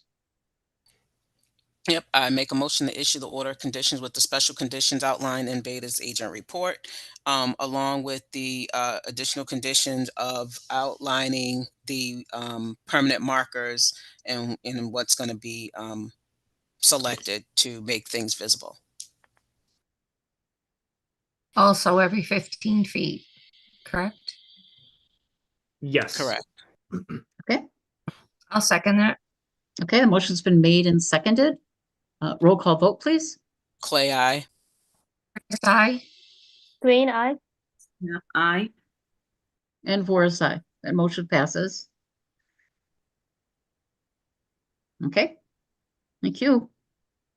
Mr. Daggett, that's been a while that you've been working on this. Yes, ma'am. Yes, it has. Some of these projects are not very easy, but we do our best. Yep. Okay. Thank you very much. Thank It's you. been a pleasure. Have a good evening, everyone. Okay, thank you. Let's see. Next one on the agenda, number 12, is a notice of intent for 45 Industrial Boulevard. That's with Mr. Holmgren. Yeah, that is correct. We've not received any new information on this. I don't anticipate discussion. I don't see anyone online to discuss this with the commission. So I would recommend that we continue this to the September meeting as well. Okay. Commissioners, I entertain a motion to continue 45 Industrial Boulevard. And Mr. Holden, you will get in touch with Scott to see. Yeah, I think motion. specifically it's these two, the 166 East Ashland Street, 45 Industrial Boulevard, and then there are a couple more that are later on in the agenda that have all been kind of caught up with ZBA, and so we'll kind of figure out exactly where these. Okay, if you could do that, that would be great. Yeah. Yep. It makes it really makes it seem so much longer. I mean, it is a long agenda, but it seems even longer than. Thank you. Right. Yep. Okay, so we need a vote, correct? To Yep. we need a motion. Make a motion. Yep. I make the motion to close 45 Industrial Boulevard. No, I think. I'm sorry, not close. I'm sorry. Continue to the September meeting. Second. Motion's been made and seconded to continue 45 Industrial Boulevard to September 18th. Roll call vote, please. Clay, aye. Curtis, aye. Green, aye. Knapp, aye. And Voris, aye. Okay. Motion passes. 82 Ames Street has been continued, correct? Yes, we had a Kyle, to continuation September request on 18th. this one. Yep. Okay, let's see.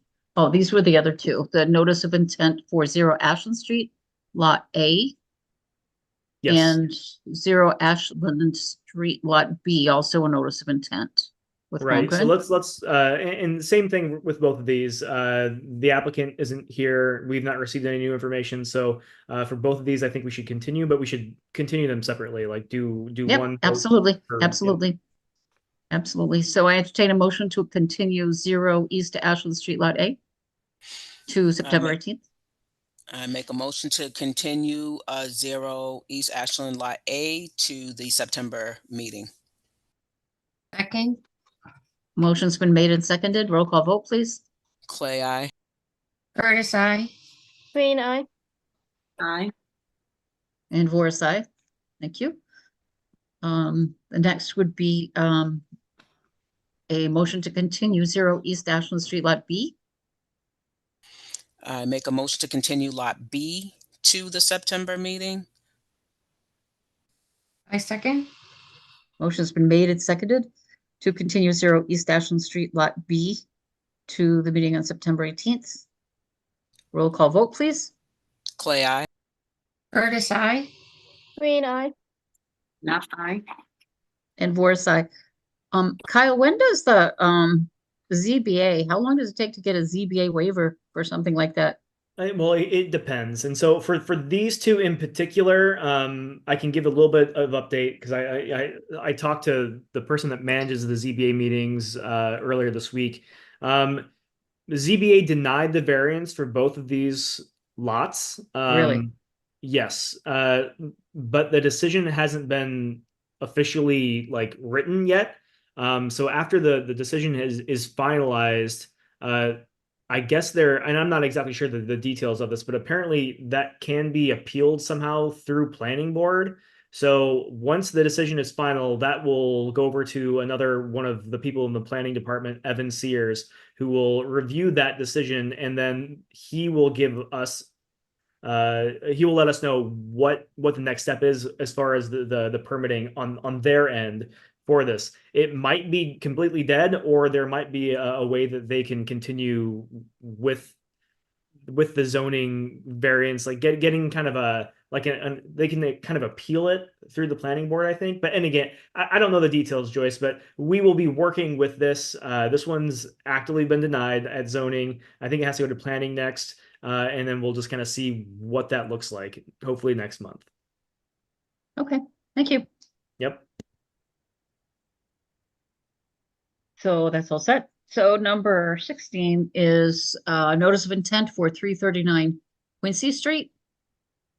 That's the roadway construction.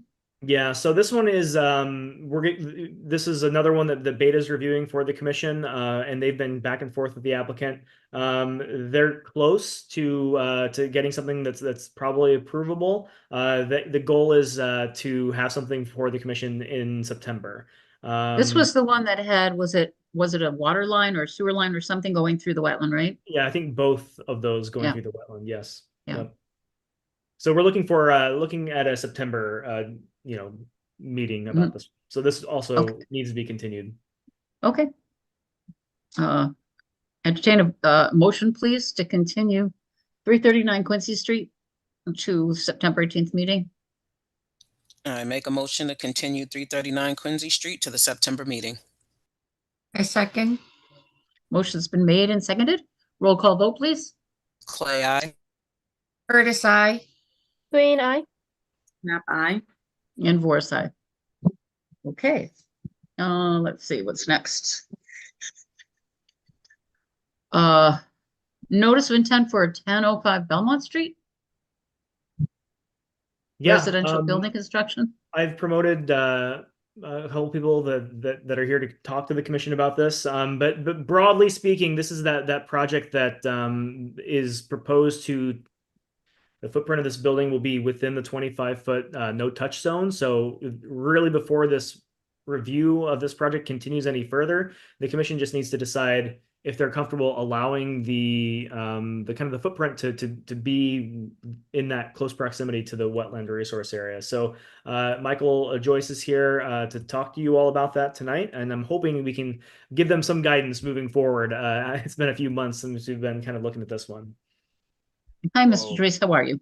Good. How are you? Nice to see you. Good to see you as well. I'm going to jump right in and share my screen if that's okay. That's fine. All right. Let's see here. Okay. Michael Joyce, the Joyce Consulting Group, the civil engineers for this project.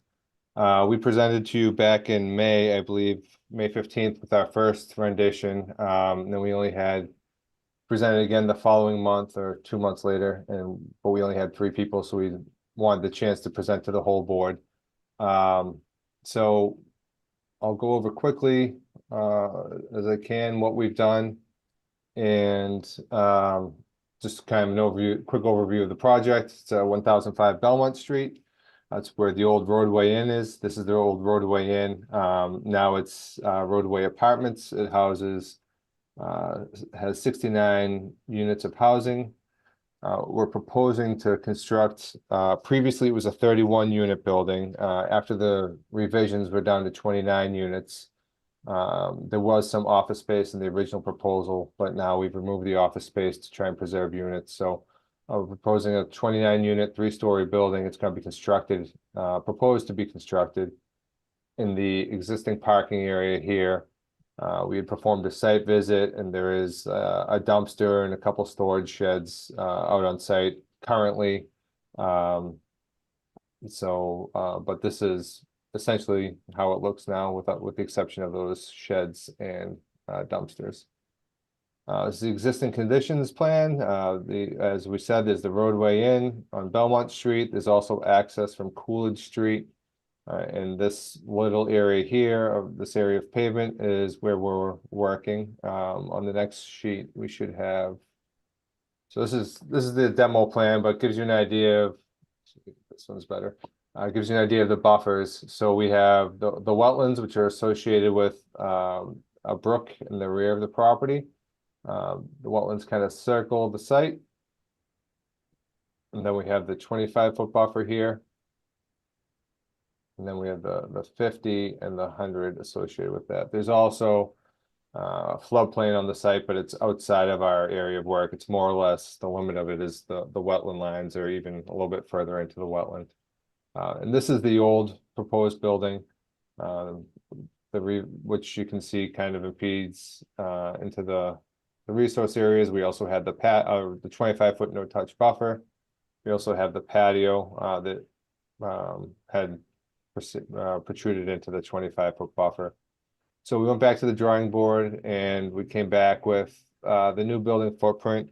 The building footprint was reduced from 5,570 square feet to 4,634 square feet, just under 1,000 square foot reduction. All of the previously, you could see the kind of the edge of the proposed building went over the edge of existing asphalt.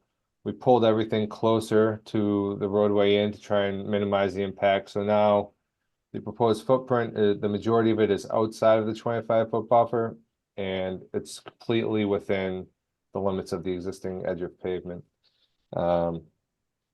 With this proposal, we also moved the patio to the north side of the building and removed it from here to try and minimize the disturbance within the 25-foot buffer on the south side of the building. Currently, there's about 4,400 square feet of impervious area within the 25-foot buffer in our work area. That's in that concrete photo that you had. Yeah, so the asphalt, it's this asphalt here, is within the 25-foot buffer, and that's about 4,400 square feet. The previous proposal we're removing 2,665 square feet of that impervious area. With this new proposal, we're removing 3,925 square feet of the total impervious area, which is approximately 89% of the impervious area that's within the 25-foot buffer in our work area is being removed. So there'll be a total of 475 roughly square feet of rooftop, and that's a good important difference as well. As we're proposing rooftop impervious area within the 25-foot buffer, where previously there was asphalt, which is the runoff from rooftop is generally considered clean, and the runoff from parking area or asphalt is generally considered dirty.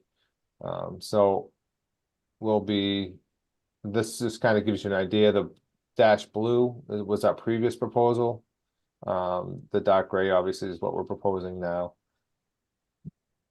Let's see here. So we have, well, all the stormwater would be collected and directed to 20 Caltech units, and that may increase slightly. We didn't tweak the drainage design yet. We want to tweak it based on some planning comments we received in technical review. It may get a little bit larger, but we didn't want to do that until we got your blessing, so to speak, in that this is a feasible option with the Conservation Commission to move forward. So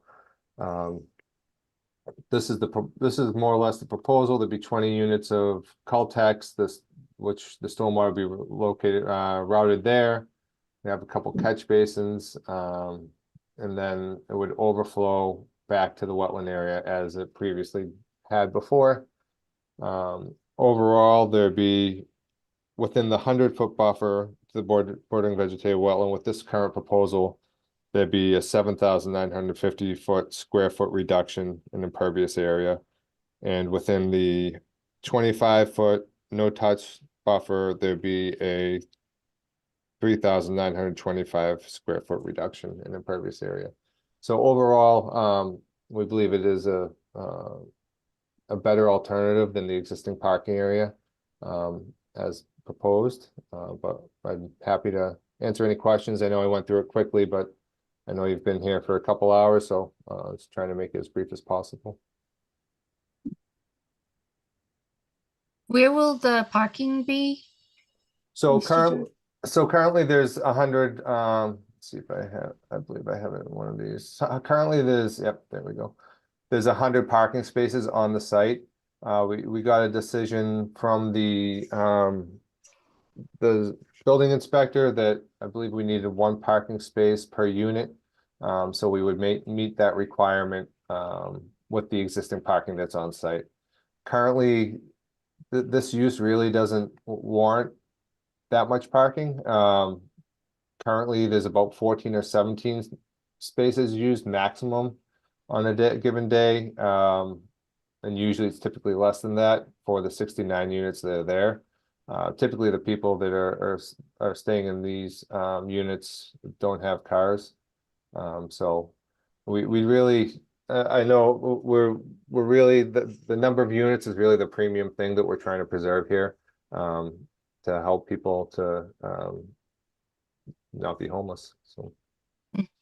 What are the grounds going to be like surrounding the new proposed Yep, residence? so we haven't prepared a landscape plan yet, but we were in talks. We've discussed taking up all the asphalt, obviously, and putting in like a kind of a buffer, New England buffer wetland mix. We're obviously open to suggestions, and if this were to move forward, I'm sure that'd be part of the discussions with the review team.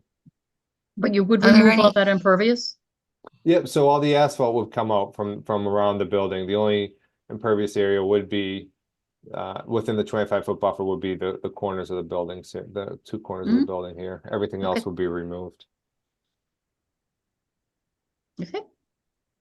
Are there markers out there delineating the 25-foot buffer zone? Currently there's no markers out there. It's all pavement. Well, in that area, it's all pavement.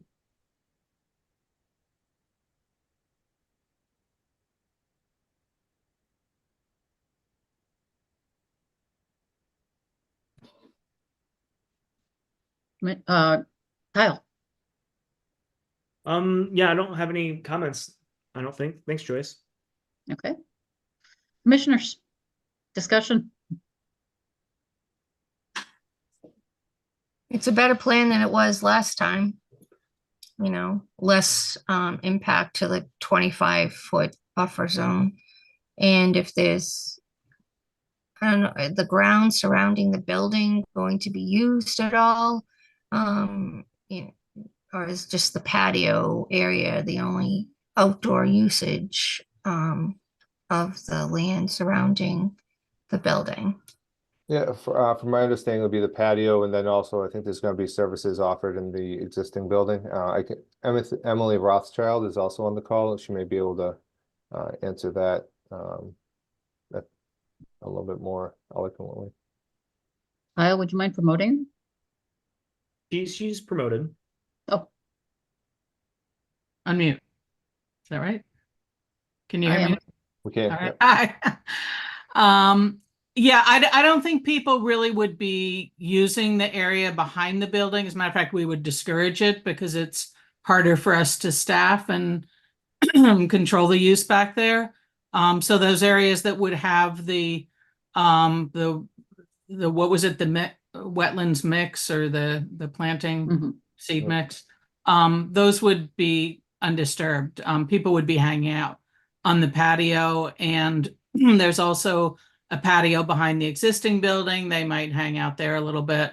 And then they would be going to, there's a service office in the new building, but they might also be, there might be services in the main building that aren't offered in the new building. So, yeah, we expect them more towards the front of the building.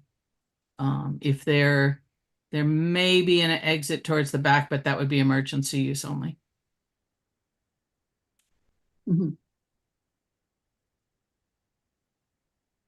Well, there was some discussion that we had. I think there was whether or not the infringement of the 25-foot should be allowed. And then there was some discussion that perhaps the trade-off was that there would be better use of that property that's already so degraded, that perhaps that would be a trade-off for using that bit of 25, that it would actually improve that whole corner, that whole area. So there were only a few of us at the meeting, so it felt like perhaps we wanted to discuss this with the entire commission. So I just would like to know, commissioners, how you feel about it. I feel sorry. Go ahead, I was Peggy. just wondering, well, go ahead. I'll go after you do. Okay. After Lily? After Lily. Okay, Lily. I was gonna say I feel more comfortable with actually also having the square footage showing that too, the impervious part, what got improved.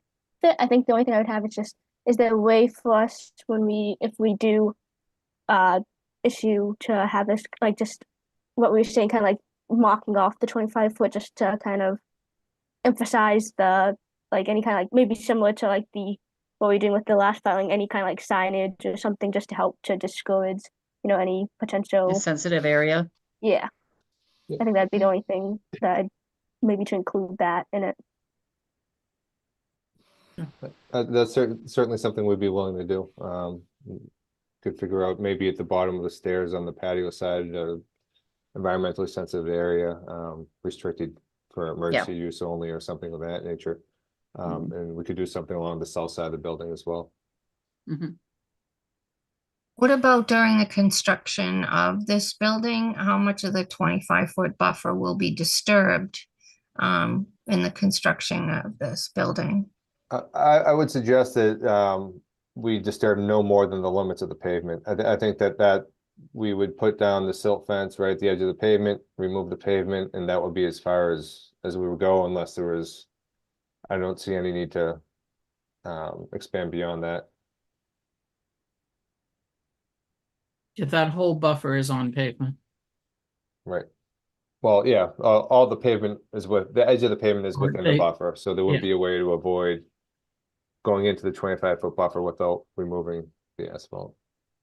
So after the construction of the building, you'll remove the existing asphalt that's there and then reseed it with a mix? Yeah, Anderson? I would suspect that the asphalt will come out at the same time that they're excavating for the proposed building foundation. At that time, we probably just put down some sort of a stabilization mix or leave it with this or silt sock around it. And then once we're going to stabilize the site, we'd loam and seed the area that where the pavement was, because I don't think it'd be. I think you'd want the building in place before you loam and seed it, just so that you don't kind of ruin the effort, the planting efforts during construction. Well, it seems to me that there's one of two things. We either deny the notice of intent or we refer it, I think, to Beta because of the or third party because of the stormwater and all of that. And then at that time, they could take a careful look at the, make sure that all of the Wetlands Protection Act rules are been met. So those are the two. I think those are the two choices that we have. Right. And I think that's an important distinction to make there, Joyce, that, we're not finalizing this plan. We're just basically looking at this and saying, is the commission comfortable with the footprint of this proposed building here as it's depicted within portions of the 25-foot no-touch zone? We didn't want to, refer this out for review and have the applicant pay for that review only to ultimately deny this because we weren't comfortable with that encroachment on that 25-foot buffer zone. So really what we're looking at now is just the commission to basically say, we're comfortable with, the footprint of the building as it's proposed here, even though it's within the 25-foot, and we can either refer that out for consultation and we can move forward with the process, or we're not comfortable and we're just gonna not, have the applicant spend any more time and resources on this plan. Mm-hmm.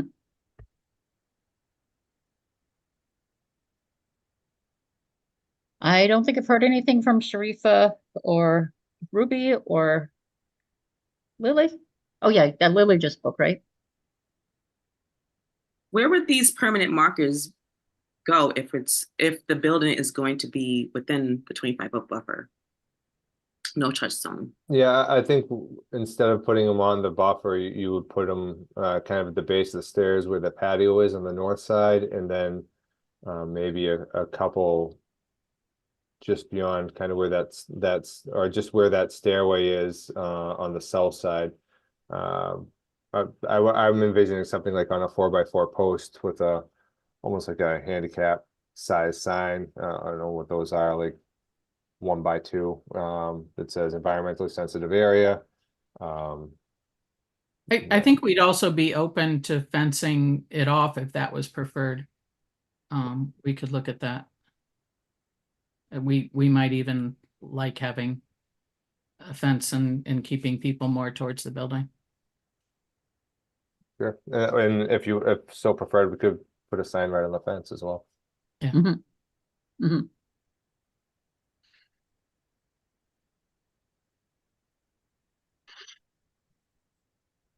I need a motion. Yeah. A motion either to deny or a motion to refer to Beta. And I would mention, I don't want to press this point, but it is parking now, and there will be a use found for it if this doesn't I'm sorry, it would be what? I said there'll be a use found for the parking area if from I think it's just the nature of it. If you own a piece of property and it's paved, that you're going to end up storing things there or putting cars there. So it's not. I don't think it's realistic to think that it'll stay empty pavement. Which is one of the reasons I do think this is a better proposal for that area. Mm-hmm.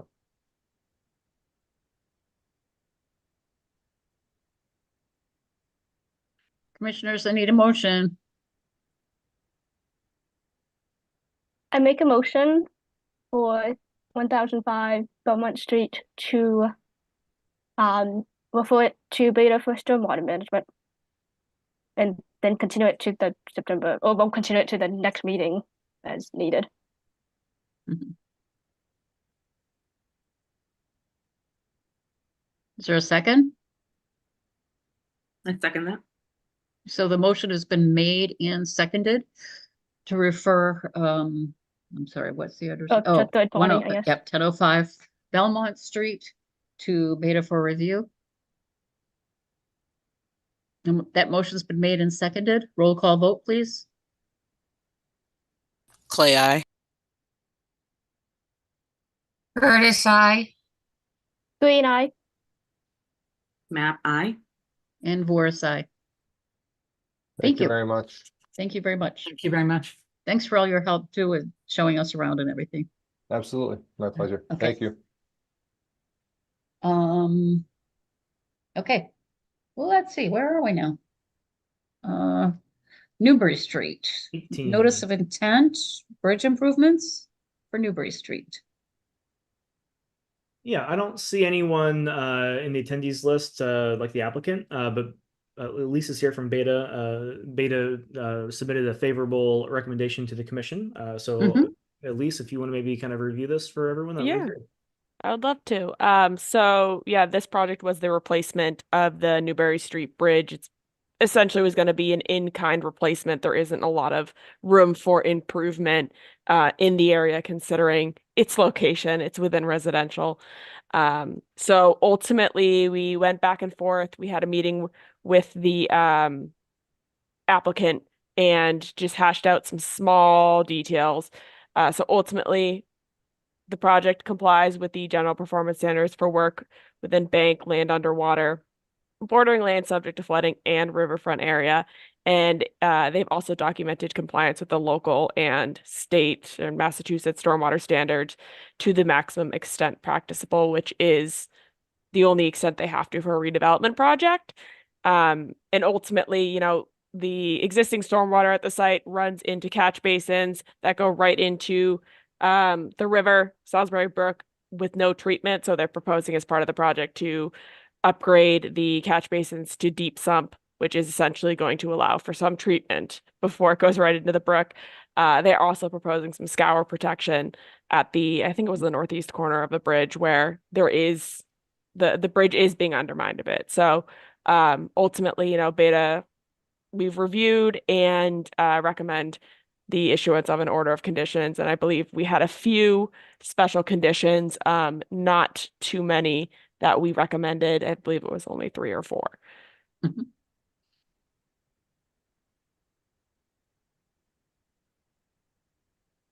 Kyle?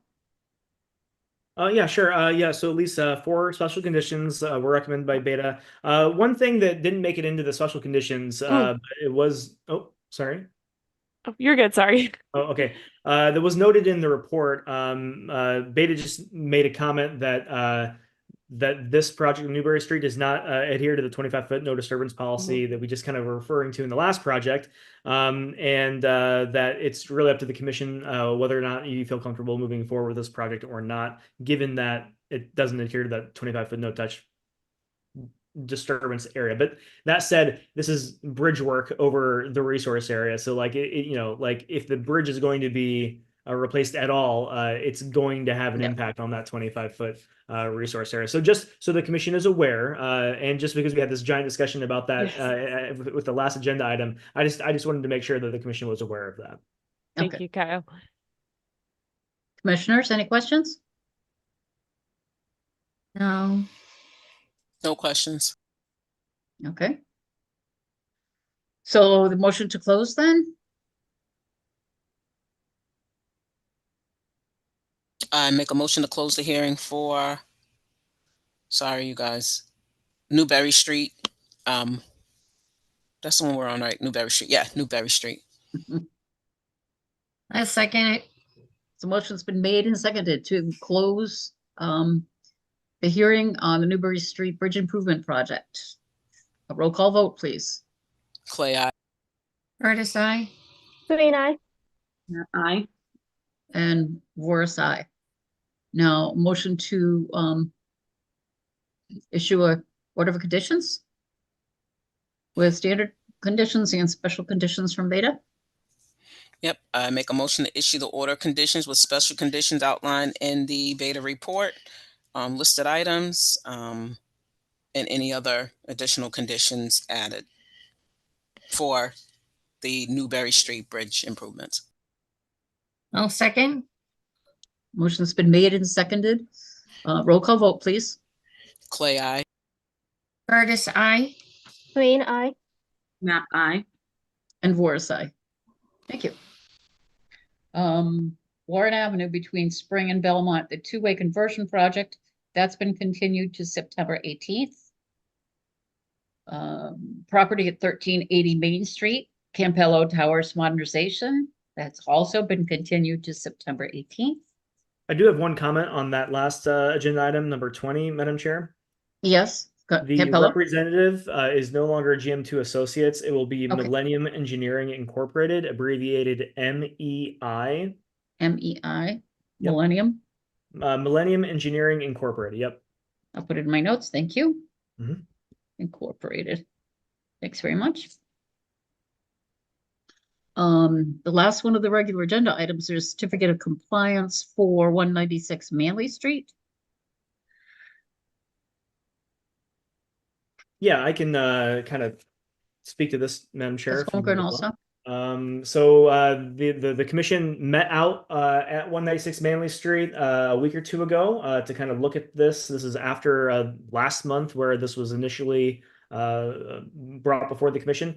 So in brief summary, the project, the original order of conditions that was issued for the project was for parking lot expansion around either side of this building, also to include some stormwater management features to be included there.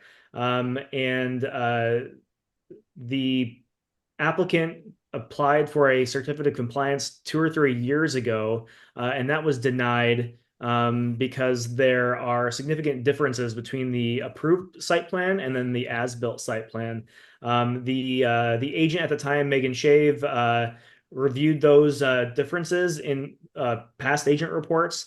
And then also at that time, the commission voted to issue an enforcement order because in addition to the parking lot expansion and the stormwater features that were installed, the applicant installed a sewer line on the southern portion of the building within 25-foot buffer zone to the wetland resource area back there that was not approved, that was never, it was explicitly not allowed for anything to be done on that side of the building. But anyway, so there was an enforcement order that was issued that never was resolved. And now we have this request for certificate of compliance. We have a plan that does not match the approved plan does not match what was done on the site. So we all went out there and kind of looked at the site. I spoke to Mass DEP between last month and when we had that site visit, and kind of the recommendation was we really ought to resolve that enforcement order before we issue the certificate of compliance. Then also an after the fact notice of intent may be appropriate to document those changes from the originally approved site plan and then what was actually done, and then also to confirm that all of those changes are up to spec, that they meet the stormwater standards, they meet the design assumptions under the original plan. So my recommendation is that we do require an after the fact notice of intent to be submitted before we issue a certificate of compliance for the current order of conditions that's currently open. And then also we should enforce the enforcement order that basically just requires some restoration of that area back there where they installed the sewer line. It may be appropriate for the commission just to vote to issue a new enforcement order today. That way it's a fresh order, and then we can kind of move forward with that. In that enforcement order, you could require the restoration of that buffer zone behind the building where that sewer line was installed. Obviously, we're not going to remove the sewer line. That's kind of already in place, but they did cut back some foliage, some woody vegetation there that could be restored. And then also in the enforcement order, we could require that the applicant submit an after the fact notice of intent documenting all the changes from the originally approved site plan versus what was actually done. And then at that point, when we have that new after the fact notice of intent, it's likely that we should have that reviewed by the commission's third party consultant to look at those stormwater changes and just make sure everything is above board and meets the standards. Mhm. And so would our first vote be to deny the certificate of compliance? Yeah, And then I think to so. issue an Mhm. enforcement order, Sure. correct? Yep. Okay. Commissioners? Any questions or comments? If not, then I entertain a motion to deny the certificate of compliance for 196 Manley. I make a motion to deny the certificate of compliance for 196 Manley. A second. Motion's been made and seconded. Roll call vote, please. Clay, aye. Curtis, I. Green eye. Aye. And Voris, aye. So that motion passes. And then the next motion would be to request that Kyle issue an enforcement order Well, within so that the- enforcement. The Is that right? commission is the issuing body. So I Oh, would okay. you would vote on that Okay. tonight, and then your signatures would appear on the enforcement order. Okay. That we issue an enforcement order for 196 Manley Street. That would also include a requirement that there be an after the fact notice of intent filed to demonstrate, what was it, the difference between the as-built and the Yeah, and the approved original site. plan. So it would be both requiring restoration of that 25-foot buffer on the south side of the Yes. building, and the requirement that the applicant submit an after the fact notice of intent documenting those changes between the previously approved site plan and then the as-built, the current conditions. As-built, yeah. Okay. Okay, I so I entertain make one of those. I entertain one of those motions. I make a motion to issue, and this is a new enforcement order, correct? We're New issuing a enforcement new order, enforcement yes. order for 196 Manley, based on the previous enforcements outlined, and then the new site plan or the changes that were made from the site plan. Is that what we're saying? I'm That sorry, would you be guys. for the- It's way. Okay. The after the fact notice of intent will document After the fact, yep. changes between the previously approved site plan and then the as-built. And the as-built, yep. Yeah. I second I'll that. second the motion. Okay, the motion's been made and seconded. Roll call vote, please. Clay, aye. Curtis, I. Green eye. Nap aye. And Voris, aye. That motion passes. Thank you, Kyle. Yeah. And the last item on the agenda. Woo-hoo. Oh, wait a minute. Do we need to make a motion for a third party peer review of this? No, so we'll wait, Peggy, we'll wait until we have that after the fact notice of intent that actually documents those changes, and then we will have those changes reviewed by the third party consultant once we get that new notice of intent. Thank you. Thanks, Peg. And then the final one, 2 Silver Road. Yeah, so correction on the agenda, it's listed as 21 Silver Road. That was a mistake. The address of the property is 2 Silver Road. The commission may remember about just over a year ago, last spring, a storm came through the city of Brockton and it knocked down a tree along the bank of Salisbury Brook, and it fell over the length of over the brook itself, and on top of kind of a parking area that's used for like a multi-residential home. An emergency certification was applied for from the commission. The commission issued an emergency certification allowing that tree to be removed. That down tree. I've got some photos here. I just want to kind of show you. So I'll share my screen in a moment here. So this is the down tree that was removed.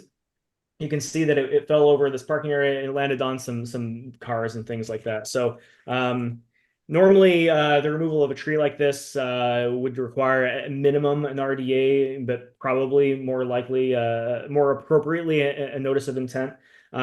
Anyway, so this tree came down. The commission issued an emergency certification to allow the removal of just this tree. The homeowner, it's not owner occupied, but the person that owns this property was also concerned about a couple other trees on his lot. Here they are. The lot in question, 2 Silver Road, is over to the right where that car is. You can see that there are kind of 4 trees kind of leaning out over the bank. And there's no question that they're leaning out over the bank. If they were to come down due to a storm, they would certainly fall, in the direction that they're leaning. But the owner was informed that to remove these trees, he would need to file a notice of intent, and that the emergency certification was only for the downed tree. I was just driving through the city 3 weeks ago or so, and I ended up just driving by that property again, and I noticed that it looked a lot more sparse as far as the vegetative growth there. Are you able to see this new photo? Mm-hmm. Okay, so this is taken from the same kind of vantage point. I'm on the bridge that crosses the street there, and the lot that the tree had fallen down on, it would be kind of obscured. It's kind of obscured by this the bush here, but these 4 trees have been removed without proper authorization from the commission.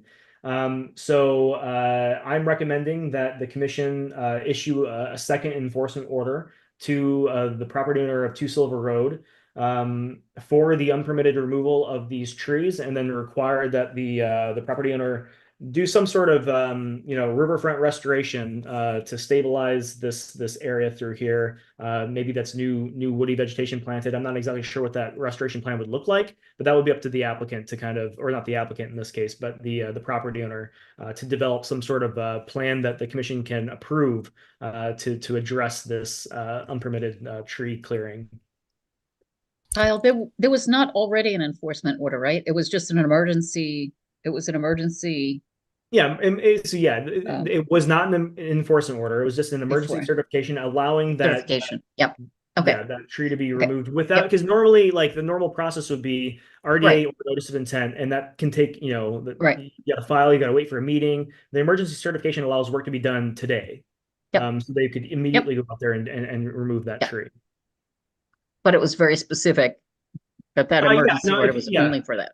It was. I've got the emergency certification here. So this is the document. Are you able to see this form? Yeah. Okay.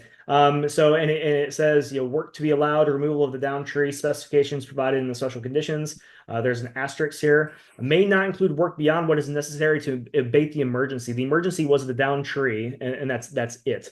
So if we scroll down to the special, or the special conditions, condition 5 clearly states only removal of the existing falling tree is allowed under this certification. Any other trees that are desired to be removed must be approved by the Brockton Conservation Commission through the filing of a notice of intent. It's very clear. Yeah. So Kyle, in this instance, does he have to file an after the fact notice of intent for the trees that he already removed? Yeah, that would be what we would be requiring. And as part of that after the fact notice of intent, they would have to have some sort of restoration involved. Okay, plan. Yeah, along with that. Yep. Any questions, commissioners? Nope. Lily? I'm just a little disappointed because that family called me and asked me to talk to the commission, or I think it was Kyle, and because we have a personal connection, and needed that tree removed because it fell on her husband's car. So I feel like I stuck my neck out and then got it chopped. Yeah. Along with the tree. You can deliver the you can deliver the enforcement order. I don't think I'll be very friendly when I do it. So I entertain a motion then to issue an enforcement order for 2 Silver Street, to include a notice, after the fact notice of intent. I make a motion to issue the enforcement order for 2 Silver Street for the note after the fact notice of intent and a restoration plan for the work that needs to be done. I second that. Motion's been made and seconded. Roll call vote. Clay, I. Curtis, I. Green eye. Map I. And Voris, aye. Whew, I feel like we've run a long race tonight. Anybody else feel that way? We made good time. So Madam Chair, I do have one more item. It's going to be quick. Ah! I promise. So last minute kind of a submission for the commission to consider. So this is about an enforcement order that was issued last year at 57 River Street. So here's an aerial photo just to kind of give you a very quick, description of what's happened here. So this is the property in question, 57 River Street. You can see that they've just added fill to this wetland area, this BVW next to, I think this might be Trout Brook back here. In any case, we issued an enforcement order. We didn't really get anywhere with the homeowner with just the enforcement order. We ended up taking them to court a few months ago. We have a court order from a judge requiring the restoration of this area back here. So the homeowner has recently contracted out to have this restoration plan put together. And so I have a memo from that company basically just stating, that I met with them at the site, that they are actively developing a restoration plan. And they are moving forward with this, trying to resolve the enforcement order. So that memo is added to the public file for 57 River Street. You all have access to that if you want to read that later. It's a page and a half or so. It's pretty quick. But anyway, so we just wanted to make everyone aware, public and the commission aware that that this is being actively addressed now, and they are developing the restoration plan. Good. Is that an 18-wheeler? That's the end of the back end of an 18-wheeler. Yeah. Yeah. I'm not sure. I think they just use that for storage out there. Yeah. Did the tree die because of what they did, or was it? That's kind of the assumption, is the fill piled around that tree in the middle of that image. That was killed because of the fill added. Yeah. Okay. And that's it. Thank you. Okay. Well, I hope you have a wonderful week. You gotta adjourn the meeting. Close the meeting. I know we do have to adjourn. I know. I make a entertain motion to adjourn the meeting. I second that. Roll call vote. Clay, I. Curtis, I. Green eye. Forest eye. Bye-bye. Good night. Bye, everybody. Have a wonderful night. Thanks, everyone. Justin. Good night.